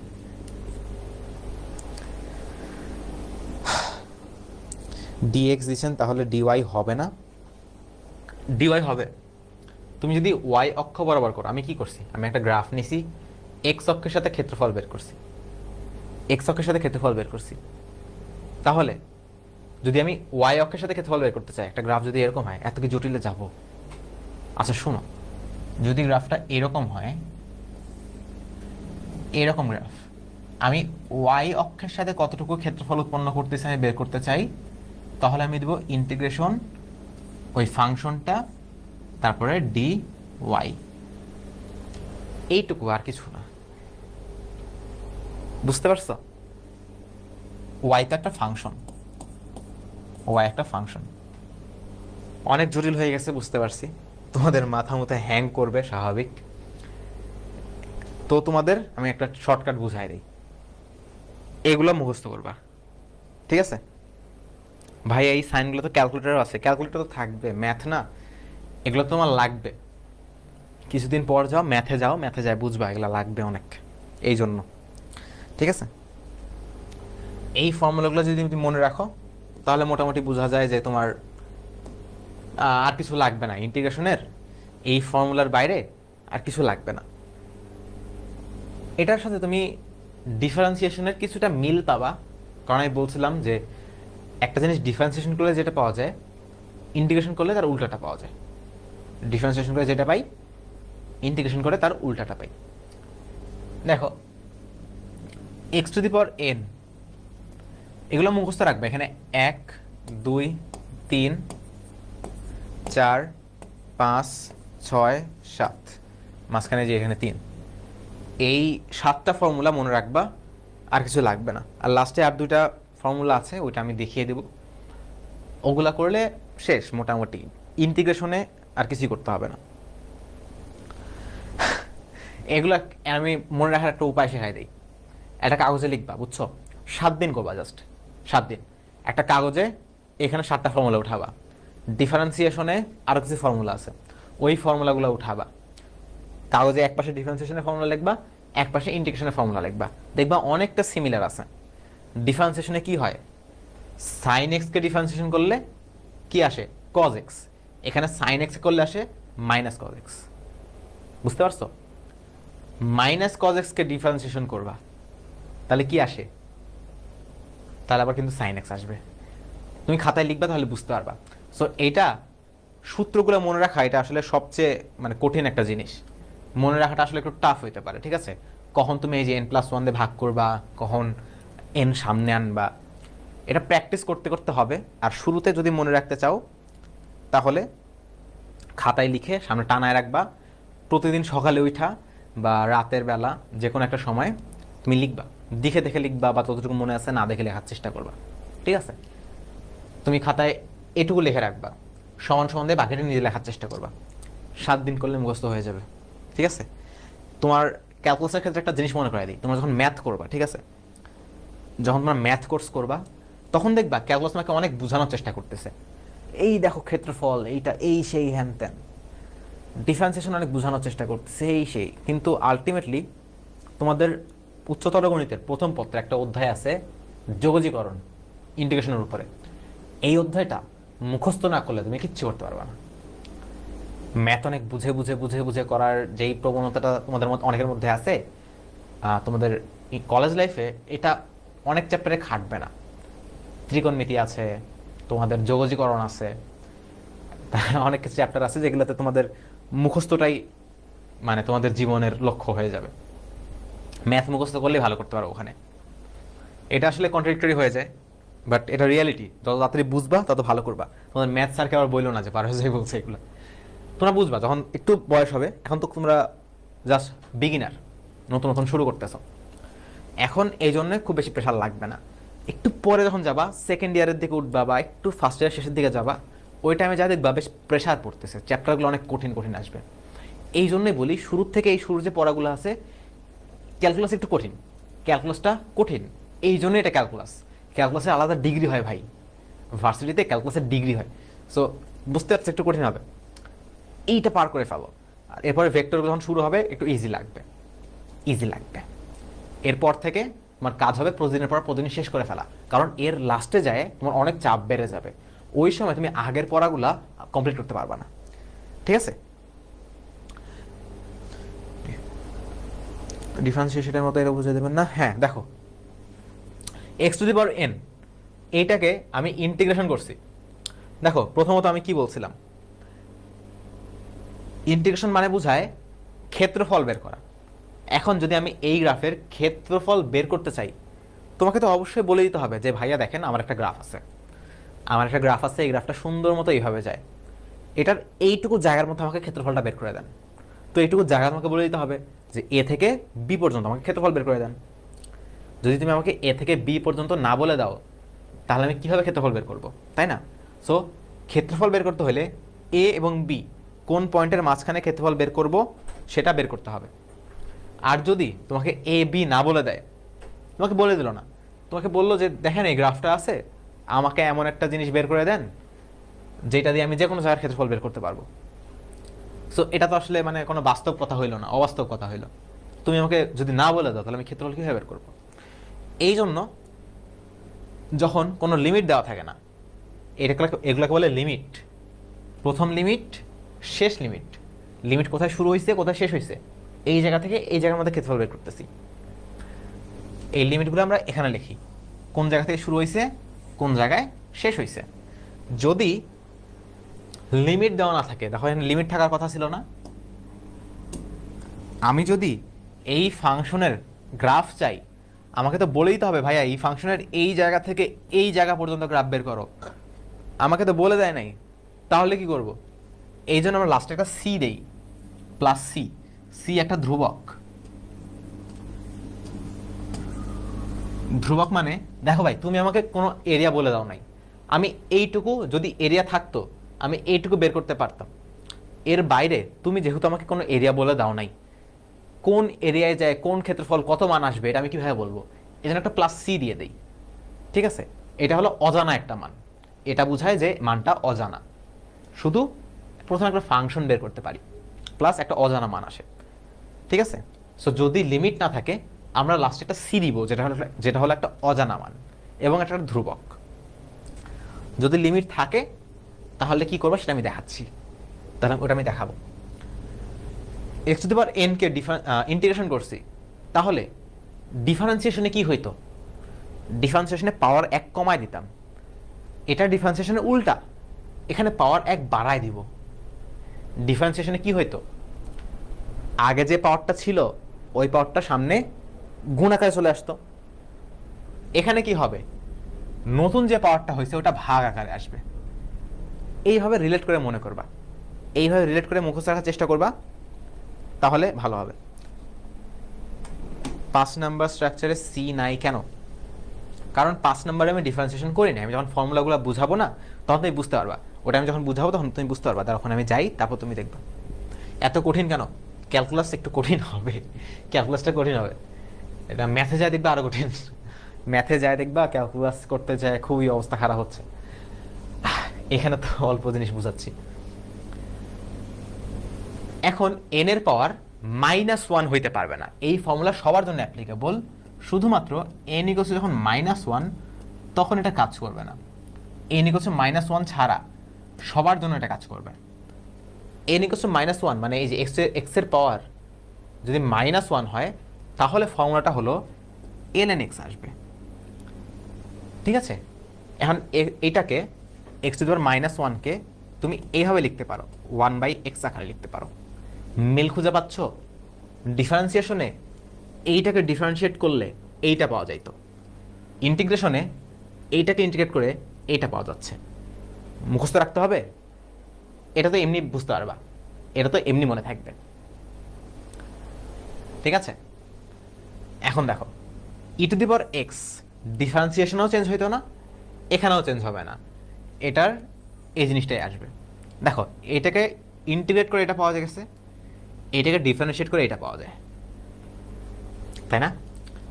এই দেখো ডিএক্স, এইটা একটু ভালো মতো আমি বুঝাই দিচ্ছি। ডিএক্স মানে কি? এখানে কিছু আছে নাই, তার মানে এখানে কি আছে? আমি 1 গুণ আকারে লিখতে পারি। তার মানে ইন্টিগ্রেশন 1 গুণন ডিএক্স, এটাকে আমি লিখতে পারি ইন্টিগ্রেশন 1 মানে কি? X to the power 0 dx. এখন এই ফর্মুলাটা অ্যাপ্লাই করো, পাওয়ার কি হবে? 1 বাড়বে, x to the power 0 plus 1, নতুন যে পাওয়ারটা হইলো সেটা নিচে ভাগ আকারে আসবে, ইকুয়ালস টু এক্স, আর নিচে কি? এটা 1, তার মানে কি? এক্স। যেহেতু এটা অনির্দিষ্ট যোগজ, অনির্দিষ্ট ইন্টিগ্রেশন, অনির্দিষ্ট যোগজ, ইন্টিগ্রেশনের আরেকটা নাম হলো যোগজ। সো এইখানে কোনো লিমিট দেওয়া নাই, সো এখানে আমার প্লাস সি লিখতে হবে। এক্স টু দি পাওয়ার -2 -3 এর ক্ষেত্রেও সেম না, এটা শুধুমাত্র -1 এর ক্ষেত্রে সেম। দেখো X to the power -2 dx, তাহলে কি হবে? এটা তো এন টু দি পাওয়ার -1 না, তার মানে আমার এই ফর্মুলাটা অ্যাপ্লিকেবল হবে। এই ফর্মুলা যদি অ্যাপ্লিকেবল হয়, -2 পাওয়ার কি হবে? 1 বেড়ে যাবে, so X to the power -2 plus 1, নতুন পাওয়ারটা নিচে ভাগ আকারে আসবে, সো -2 প্লাস 1। সো কি আসছে এখানে? -1 আর উপরে x to the power -1। So তুমি এভাবে লিখতে পারো, -1 দিয়ে ভাগ করার মানে তো মাইনাসই আসবে, so minus X to the power -1। বা যদি তুমি আরো সাজায় লিখতে চাও -1/x লিখতে পারো। ঠিক আছে, x⁻³ এর ক্ষেত্রেও সেম, x⁻⁻4 এর ক্ষেত্রেও সেম। সহজ তো, দেখো অঙ্ক করা সহজ, অঙ্কগুলো করা সহজ, যোগ করবা ভাগ করবা, যোগ করবা ভাগ করবা, যোগ করবা ভাগ করবা। বুঝাটা একটু কঠিন, তোমার বুঝতেও হবে না, ও বুঝেও কিছু লাভ হবে না, বুঝতেও হবে না, তুমি জাস্ট অঙ্কগুলো করতে পারবা, ইজি পিজি, ভেরি ইজি। অন্তরীকরণে মাইনাস হয় আর যোগজীকরণে প্লাস হয় না, সব সময় যে হয় এমন না, তুমি অত বেশি মাথা খাটায়ও না, অত সূত্র আবিষ্কার করো না যেখানে প্লাস হবে এখানে মাইনাস হবে। একটু দেখো এখানে যেগুলো আছে জাস্ট এগুলোর মধ্যে সীমাবদ্ধ থাকো, ঠিক আছে? নিজেকে বোঝানোর জন্য যতটুকু বুঝতে পারো, নিজেকে বোঝানোর জন্য যে আচ্ছা এটাতে এটা হয়, এটাতে এটা হয়, তাহলে এভাবে এভাবে মনে রাখবো, নিজের মনে রাখার জন্য করতে পারো। এখন দেখো এইটার কথা অনেকে বলতেছিলা, এইটা কি দেখো, কে হলো একটা ধ্রুবক রাশি, ঠিক আছে? এটা কি? এটা হলো কনস্ট্যান্ট, এটা কনস্ট্যান্ট। আমাদের ডিফারেন্সিয়েশনে কি হয়েছিল? কনস্ট্যান্টের সাথে যে একটা ফাংশন থাকলো, ডিফারেন্সিয়েশন করছি কনস্ট্যান্ট এরপর একটা ফাংশন। আমাদের কি উল্টা হয়ে যাচ্ছে নাকি? আচ্ছা সরি, ডিফারেন্সিয়েশন করতেছি কনস্ট্যান্ট এরপরে ফাংশন, তাহলে কনস্ট্যান্টটাকে সামনে নিয়ে আসতাম, কনস্ট্যান্টটাকে সামনে নিয়ে আসতাম, ওটাকে কিছু করতাম না, তারপরে যে ফাংশনটা থাকতো সেটাকে ডিফারেন্সিয়েশন করতাম। সেম জিনিসটা এখানে, যদি কনস্ট্যান্ট থাকে, কনস্ট্যান্টটাকে আমি বাইরে নিয়ে চলে আসবো, কনস্ট্যান্টটাকে দেখো আমি কি করছি, কনস্ট্যান্টটাকে আমি বাইরে নিয়ে চলে আসছি, এটা এখানে ভিতরে ছিল, এটাকে আমি বাইরে নিয়ে চলে আসছি। এরপরে ভিতরে যেটা আছে, যেই ফাংশনটা, ওই ফাংশনটাকে আমি ইন্টিগ্রেশন করছি। এখন এটা করলে তো অবশ্যই এখানে সি লেখা হয়নি, কারণ আমি এখনো ইন্টিগ্রেশন করি নাই, জাস্ট এটাকে বাইরে নিয়ে আসছি, মেইন ইন্টিগ্রেশন তো আমি করিই নাই। এটাকে যখন ইন্টিগ্রেশন করব তখন আমার কে যেহেতু সামনে চলে আসছে, এটার ভিতরে একটা অ্যান্সার আসবে, তার সাথে আমি সি লিখব, ওটা ইন্টিগ্রেশন করার পর। আর এখানে তো ইন্টিগ্রেশন করাই হয় নাই, এই জন্য এখানে কোনো সি আমাদের কি নাই, বুঝতে পারছো?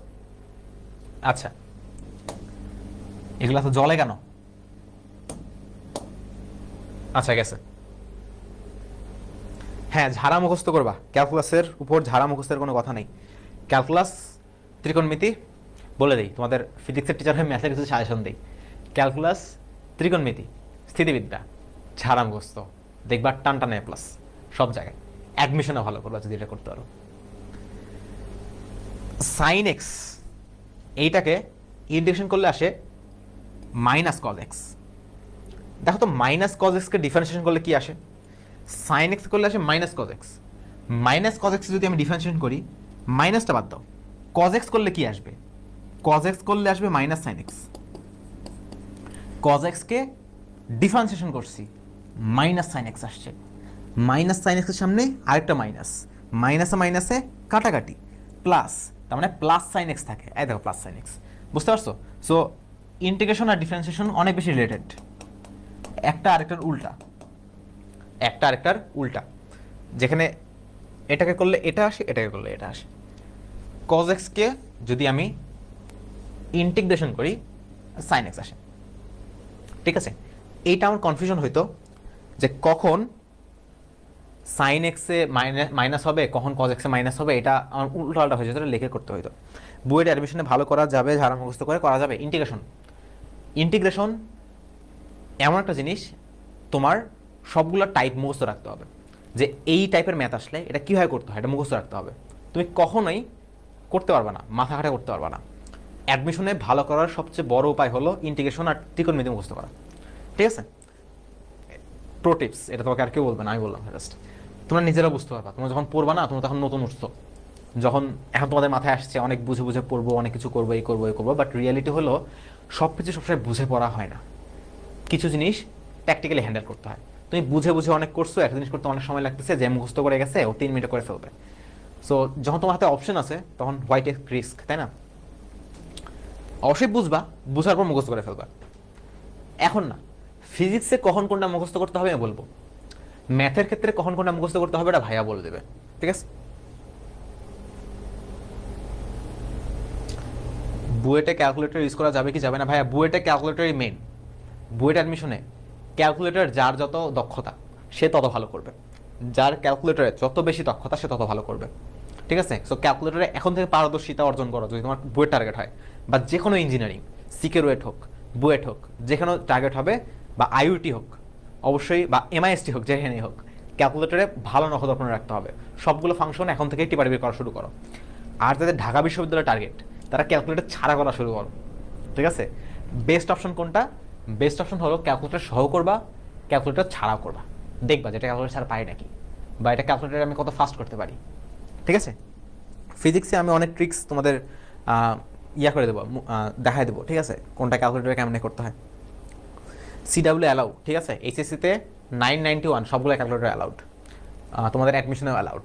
জাস্ট যেগুলো অ্যাডমিশনে ক্যালকুলেটর নিতে দেয় না ওগুলো অ্যালাউড না, যেমন মেডিকেল, তোমার ঢাকা বিশ্ববিদ্যালয়, এগুলোতে ক্যালকুলেটর অ্যালাউড না। এই ফর্মুলাগুলা আশা করি তোমরা টানা মুখস্থ করবা। দেখো এখন তোমাদের হাতে সময় আছে, নতুন, তোমরা সবেমাত্র উঠছো, মাইন্ড ফ্রেশ, মাইন্ডে অন্য কোনো জিনিসপত্র নাই, এগুলো কঠিন জিনিস, এগুলো মাথার মধ্যে ঢুকায় ফেলো এখনই। This is the best time. রাতে পড়ে ঘুমাইতে যাবা, সকালে উঠে পড়বা, মুখস্থ হয়ে যাবে।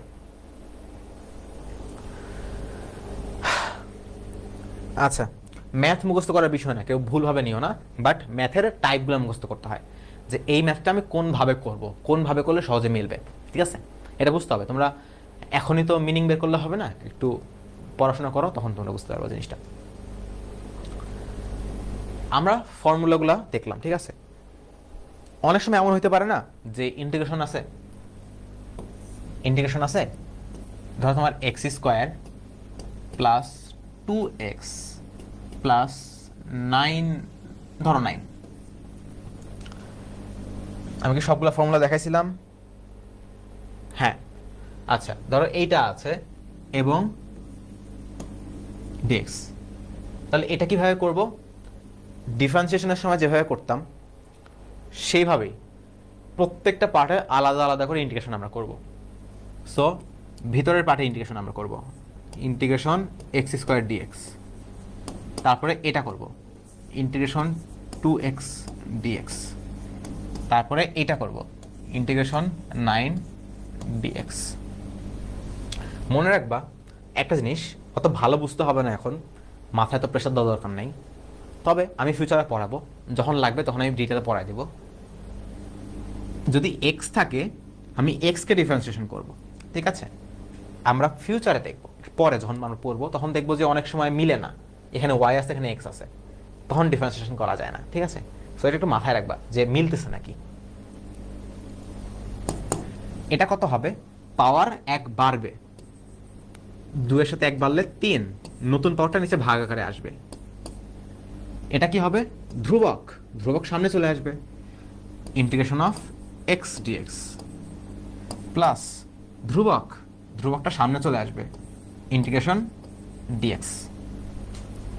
তাহলে আমাদের এখানে x³/3 থাকলো, প্লাস এখানে 2, পাওয়ার কত এখানে আছে 1, কিছু নাই মানে 1, তাহলে x⁴ পাওয়ার 1 বাড়বে, নতুন পাওয়ার নিচে ভাগ হবে, প্লাস 9, এখানে কিছু নাই, তার মানে কি আছে? x⁴ আছে, দেখাইছিলাম যে ইন্টিগ্রেশন অফ dx মানে কি, মানে x। সো এখানে আমার থাকছে x³/3, 2 কাটাকাটি যায়, x² প্লাস 9x। এখানে কি দেওয়া আছে তোমাদের? লিমিট নাই, তার মানে এই জায়গাগুলোতে আমার সি দিতে হবে। মনে রাখবা সিটা কিন্তু অনেক ইম্পর্টেন্ট, সি আসলে অনেক ইম্পর্টেন্ট। আমার মনে আছে আমি যখন নটরডেমে পড়তাম আমি প্লাস সি দেই নাই, এই জন্য আমার পুরো মার্ক কেটে দিছিল।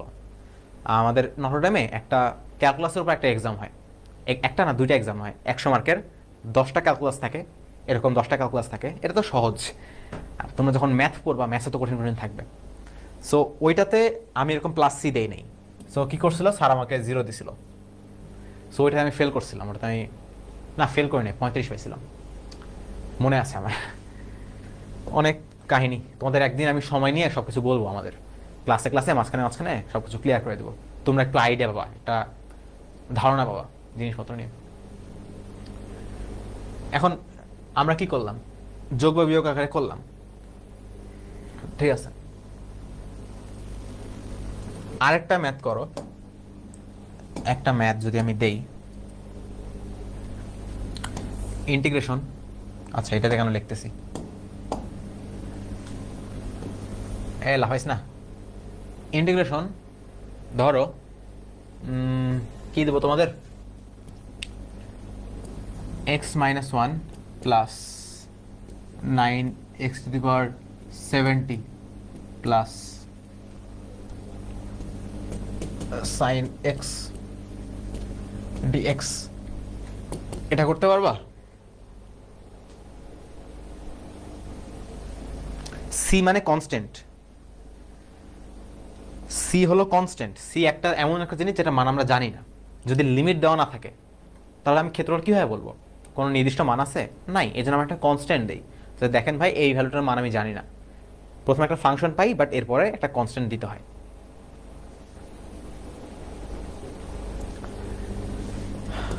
আমার বাসা কিন্তু পাবনা না, আমার দাদু বাসা পাবনা। আচ্ছা, আমরা প্রত্যেকটা আলাদা আলাদা করে এখন ইন্টিগ্রেশন করব। তাহলে প্রত্যেকটা যদি আমি ইন্টিগ্রেশন করতে চাই, এটা আর কি হবে, x⁻−1, এটা তো পাওয়ার দিয়ে হবে না, এটা আসবে ln x। ফর্মুলা মনে আছে? ফর্মুলা মনে করো, আই দেখো ln x, ঠিক আছে, প্লাস 9 তো ধ্রুবক, 9 সামনে আসলো, x⁻70, এইটার ইন্টিগ্রেশনটা কিভাবে হবে? পাওয়ার 1 বাড়বে, x⁻71 ডিভাইড বাই নতুন একটা পাওয়ার 71, প্লাস সাইন এক্সকে ডিফারেন্সিয়েশন করলে আমাদের কত আসে?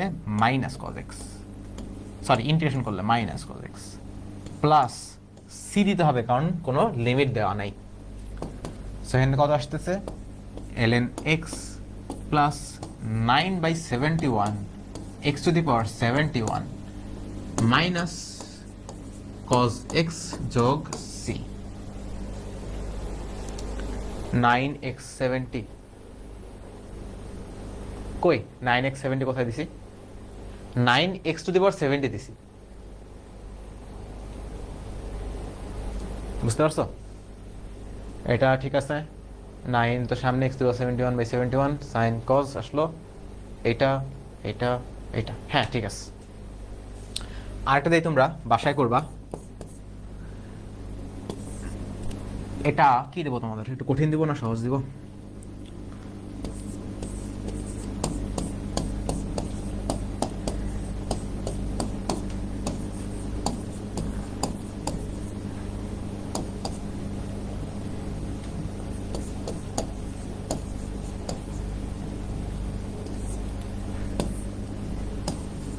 এটা করবা, বুঝছো?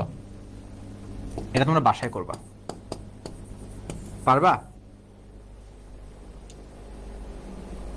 নিচে 71 কেন হবে? আমি বললাম না, আমাদের ফর্মুলা কি ছিল? x⁻n ইন্টিগ্রেশনের ফর্মুলা কি ছিল? পাওয়ার 1 বাড়ে, x⁻n প্লাস 1, এবং নিচে নতুন পাওয়ার দিয়ে ভাগ হয়। ফর্মুলা মনে রাখতে হবে, ফর্মুলা মনে রাখতে হবে, ফর্মুলা মুখস্থ করে ফেলবা। সো এক্স এর পাওয়ার 1 বাড়লো, 70 ছিল 71 হলো, নতুন যে পাওয়ারটা দেখো ওটা ভাগ হলো, সো 71 দিয়ে ভাগ হলো, বুঝতে পারছো?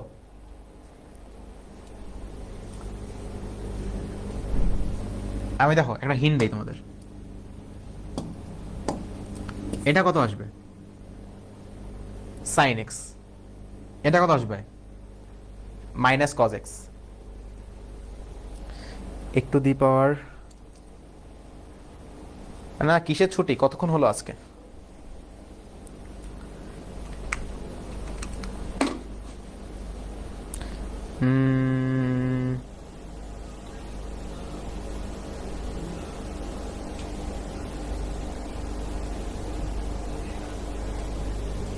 হ্যাঁ, তুমি হোয়াটসঅ্যাপে করতে পারো, গ্রুপে করতে পারো, কমেন্টে করতে পারো। দেখো আমি কি বলতেছিলাম, এটা তোমার সাইন এক্স হবে, এটা মাইনাস কজ এক্স হবে। এটা তো বুঝতে পারতেছো, পাওয়ার 1 বাড়বে, নতুন পাওয়ারটা নিচে ভাগ হবে। আর এটা কি? এই পার্টটা ধ্রুবক না? এই পার্টটা তো ধ্রুবক, 1/12, এটা তো ধ্রুবক, সামনে চলে আসবে। তুমি এক্স স্কোয়ারের ইন্টিগ্রেশনটা করবা, পারবা? ভাইয়া ওখানে 2c হবে না কেন?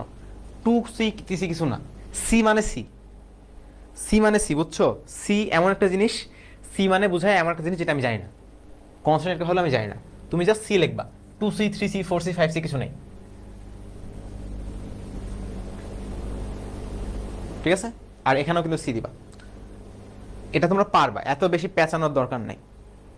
এত বেশি আমি দিয়ে রাখবা, এত বেশি পেঁচানোর দরকার নেই।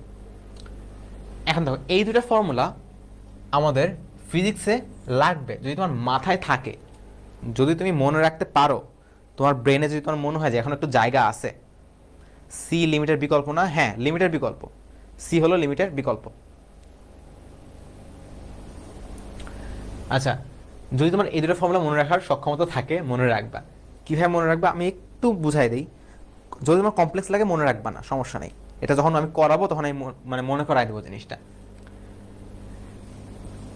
ভিতরে যদি সাইনের ভিতরে যদি এক্স না থেকে অন্য জিনিসপত্র থাকে, সাইনের ভিতরে যদি এক্স না থেকে অন্য জিনিসপত্র থাকে, আমরা কি করি নর্মাল সাইনের যেভাবে ডিফারেন্সিয়েশন করতে, আচ্ছা এখানে ভুল লেখা আছে, আমি ঠিক করে দিই এটা একটু, এই ফর্মুলাগুলো ভুল লেখা আছে। এটা হবে, আমি দেখো করে দিচ্ছি, সাইন ভিতরে কি এক্স আছে? এক্স নাই, আমরা সাইন এক্স এর ফর্মুলা জানি, কিন্তু এখানে কি আছে এ এক্স প্লাস বি। তো আমরা কি করব, ধরে নিব এটা এক্স। আমরা যে ডিফারেন্সিয়েশনে চেইন রুল করছিলাম ওইভাবে ধরে নেব এটা এক্স। যদি এটা এক্স হইতো তাহলে সাইনটা চেঞ্জ হয়ে যেত। এই দুটো ফর্মুলা মানে ইচ্ছা, যদি সমস্যা মনে হয় মনে রাখবা না, যারা একটু মনে রাখতে চাও একটু মনে রাখতে পারো। তাহলে এটা আসবে আমাদের কি মাইনাস কজ ভিতরে যেটা ছিল এ এক্স প্লাস বি যোগ সি ভাগ হবে এই এক্স এর সাথে যেটা আছে জাস্ট ওইটা দিয়ে, এ দিয়ে। বুঝতে পারছো? সাইনের ক্ষেত্রেও সেম। দেখো কজ এক্স কে ডিফারেন্সিয়েশন করলে কি আসতো, সাইন এক্স আসতো। সো সাইন আসবে, এবং সাইন এক্স তো আসবে না কারণ ছিল A X plus B. So sine A X plus B আসবে, এবং এক্স এর সাথে যেটা আছে ওটা জাস্ট ভাগ আকারে আসবে, প্লাস সি। একটা উদাহরণ দেখালে তোমাদের অনেক ক্লিয়ার হয়ে যাবে জিনিসটা। একটা উদাহরণ দেখাই, ধরো ইন্টিগ্রেশন আমাদের cos 5x প্লাস 9 dx আছে। এটা আমরা কি করছি, কসকে করলে আমাদের কি আসে, সাইন আসে। কসকে করলে সাইন আসে, সো আমাদের আসবে sine 5x plus 9 divided by X এর সাথে যেটা আছে 5 যোগ সি। হ্যাঁ তোমরা একটা করবা cos 9x প্লাস 3 dx, ঠিক আছে? এটা করবা, এটা তোমাদের আরেকটা হোমওয়ার্ক। বুঝতে তো পারছো? cos করলে আসবে মাইনাস সাইন, নাকি সাইন মাইনাস সাইন, না সাইন সাইন আসবে। cosকে ইন্টিগ্রেশন করলে সাইন আসবে, এক্স এর সাথে যেটা আছে ওটা ভাগ আকারে আসবে, শেষ। এখন এই যে এত আমি গ্যাঞ্জাম করলাম, এত কাহিনী করলাম, আমাদের ক্যালকুলাস শেষ, আমাদের ক্যালকুলাস শেষ, এত জটিল জটিল জিনিসপত্রগুলো শেষ। তোমরা ক্লাসগুলো আরেকবার করে দেখবা, ঠিক আছে? যারা বুঝো নাই আমি দোষ দিব না, না বোঝাটা আসলে স্বাভাবিক, ঠিক আছে? কস করলে মাইনাস সাইন না, কস করলে সাইন আসে ইন্টিগ্রেশন করলে। যখন কসকে ডিফারেন্সিয়েশন করব তখন কসকে ডিফারেন্সিয়েশন করলে মাইনাস সাইন আসবে, যখন কসকে ইন্টিগ্রেশন করব তখন শুধু সাইন আসবে, ঠিক আছে? এটা একটু খাতায় লিখে মনে রাখবা কখন মাইনাস আসে কখন প্লাস আসে। আমরা ইন্টিগ্রেশনটা করছিলাম মেইনলি, তোমাদের বললাম যে ডিফারেন্সিয়েশনের উল্টা হলো ইন্টিগ্রেশন। যেমন কথার কথা, আমরা যখন এস দেওয়া ছিল, এস সমান সমান ধরো 3t স্কোয়ার প্লাস 5t, আমরা ভি বের করার জন্য কি করতাম, ভি বের করার জন্য ইন্টিগ্রেশন করতাম নাকি ডিফারেন্সিয়েশন করতাম, ডিফারেন্সিয়েশন করতাম। সো ভি বের করার জন্য আমরা বের করি, ধরো তাহলে আমাদের আসবে 3t স্কোয়ারকে ডিফারেন্সিয়েশন করলে আসবে 2t প্লাস 5। এগুলো তোমাদের অনেক প্র্যাকটিস করতে হবে, না হলে দেখবা, আগের স্লাইডটা আরেকবার প্লিজ দেখো, এগুলো তোমাদের অনেক প্র্যাকটিস করতে হবে, না হলে এই যে কখন সাইন কখন মাইনাস সাইন এই সেই হ্যান ত্যান ভুলে যাওয়া। এই জন্য বলছি ফিজিক্সে জানা তো ঠিক আছে, তুমি জানলা দেখলা, কিন্তু যদি প্র্যাকটিস না করো খতম, প্র্যাকটিস না করলে সব খতম। দেখবা আগের ক্লাস করছো কিন্তু আজকের ক্লাসে অনেক কিছু মনে করতে পারবো না, কারণ প্র্যাকটিস করো নাই, ওই ফর্মুলাগুলো খাতা একটু প্র্যাকটিস করো নাই, নিজে একটু করার চেষ্টা করো নাই, বুঝতে পারছো? এই জন্য। ঠিক আছে, আগের স্লাইড হয়েছে। সো আমরা ভি পাইছি, ধরো কোনো কারণে তোমাকে আমি এস মুছে দিছি, এস আমি মুছে দিছি, এখন আমি আবার কিভাবে এস পাবো, এস ফেরত পাবো কিভাবে? সো তখন আমরা ইন্টিগ্রেশন করব। সো এটা আসতেছে আমার কত, 6t প্লাস 5। সো এখন ইন্টিগ্রেশন একটা লিমিটের মধ্যে হয়, একটা লিমিটের মধ্যে হয়। তোমাকে বলে দিতে হবে এত সময় থেকে এত সময়, এত সময় থেকে এত সময়ের মধ্যে ইন্টিগ্রেশন করো। আমি একটু দেখাই। আমরা জানতাম, আচ্ছা কি লিখলাম এটা,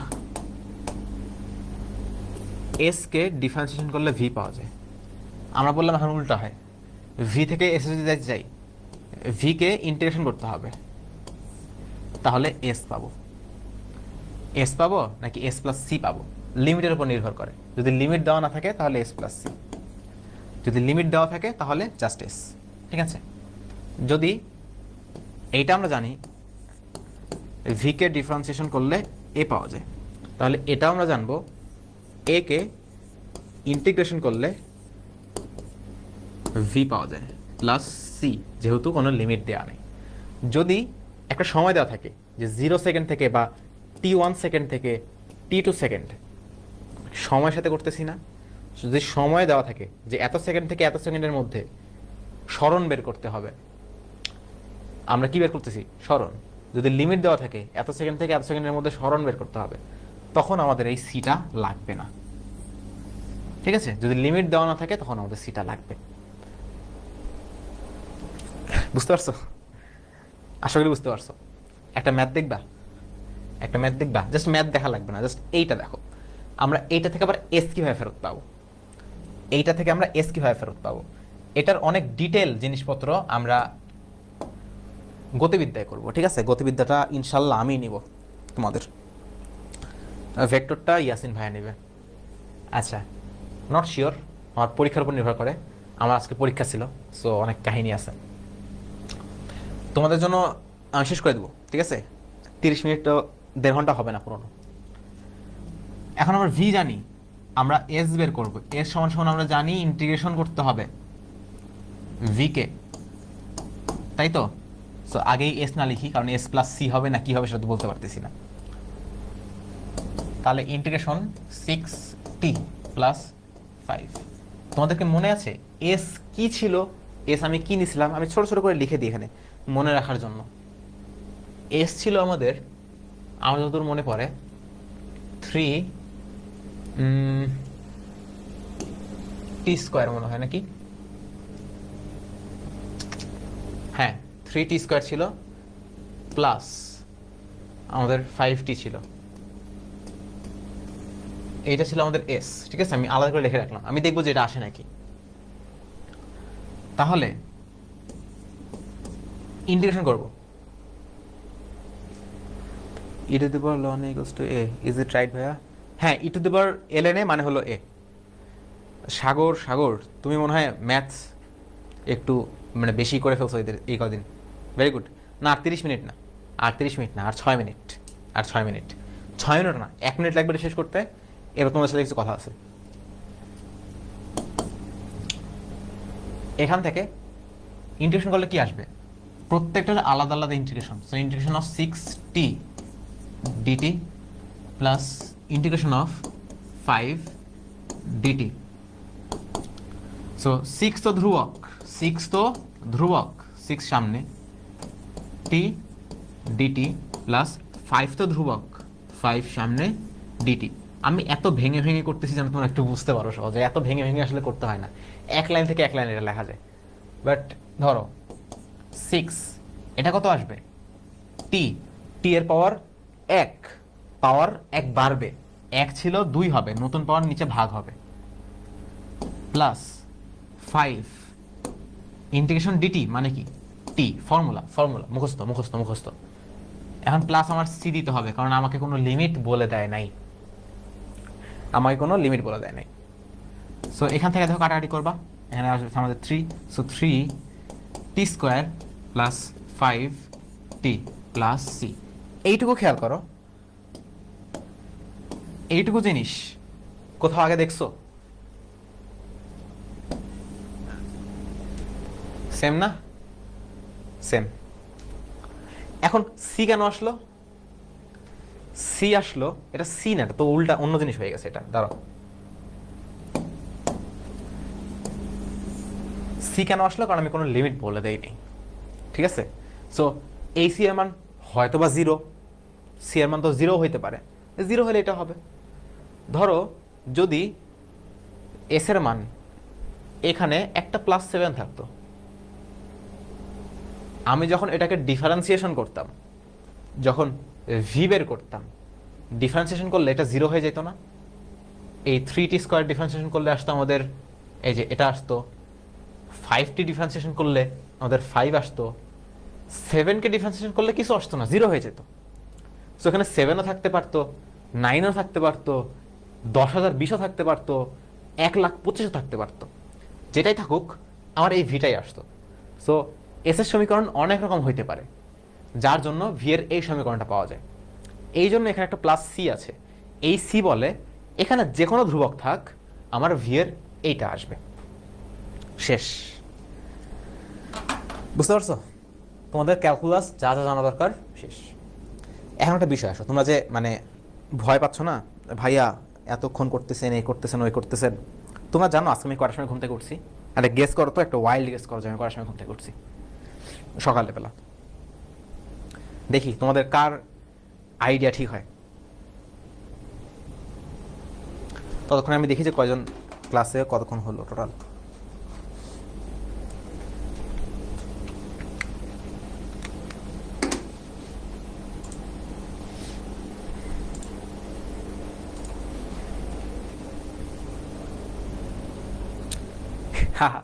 না শুনো, এই যে তোমরা এত মানে ক্লান্ত হয়ে যাচ্ছ না, যে ভাই ভালো লাগতেছে না, আর কত কঠিন লাগতেছে, এই করতেছে, ওই লাগতেছে। আমি আজকে ঘুমাই নাই। আমার আজকে টার্ম ফাইনাল ছিল। টার্ম ফাইনাল বুঝো? একটা ভার্সিটিতে তুমি যখন ইঞ্জিনিয়ারিং করবা বা যে কোনো কিছু পড়বা, প্রতি বছর তোমাকে 2টা সেমিস্টার দিতে হবে। সেমিস্টারের লাস্টে একটা ফাইনাল পরীক্ষা হয়, যেটার উপরে তোমাকে একটা গ্রেড দেয়। এই গ্রেডটা তুমি যখন চাকরিতে আবেদন করতে যাবা, ওখানে লেখা থাকবে। তো আমাদের টার্ম ফাইনাল পরীক্ষা ছিল। টার্ম ফাইনাল ছিল সকাল 9টার সময়। আমি কালকেও আসছিলাম এখানে স্টুডিওতে অনেক কাজ টাজ করে গেছি, করে যেতে যেতে আমার রাত হয়ে গেছে। আমার পরীক্ষা, পড়তে হবে। আমি পড়ছি, রাতের বেলা পড়ছি, সকাল পর্যন্ত পড়ছি, ফজরের নামাজ পড়ে গোসল করে আবার পড়ছি। তারপরও গেছি পরীক্ষা দিতে। 9টা থেকে 12টা পর্যন্ত পরীক্ষা দিছি। পরীক্ষা দিয়ে রুমে ঢুকছি, তোমাদের ইয়াসিন ভাইয়া ফোন করছে যে পারভেজ কিছু কাজ আছে। তারপর আমি 1 ঘন্টা 2 ঘন্টা একটু শুয়েছিলাম, ঘুম আসে নাই। দুপুরবেলা কার ঘুম আসবে? তবে আমি থাকি হলে, শেরে বাংলা হলে থাকি।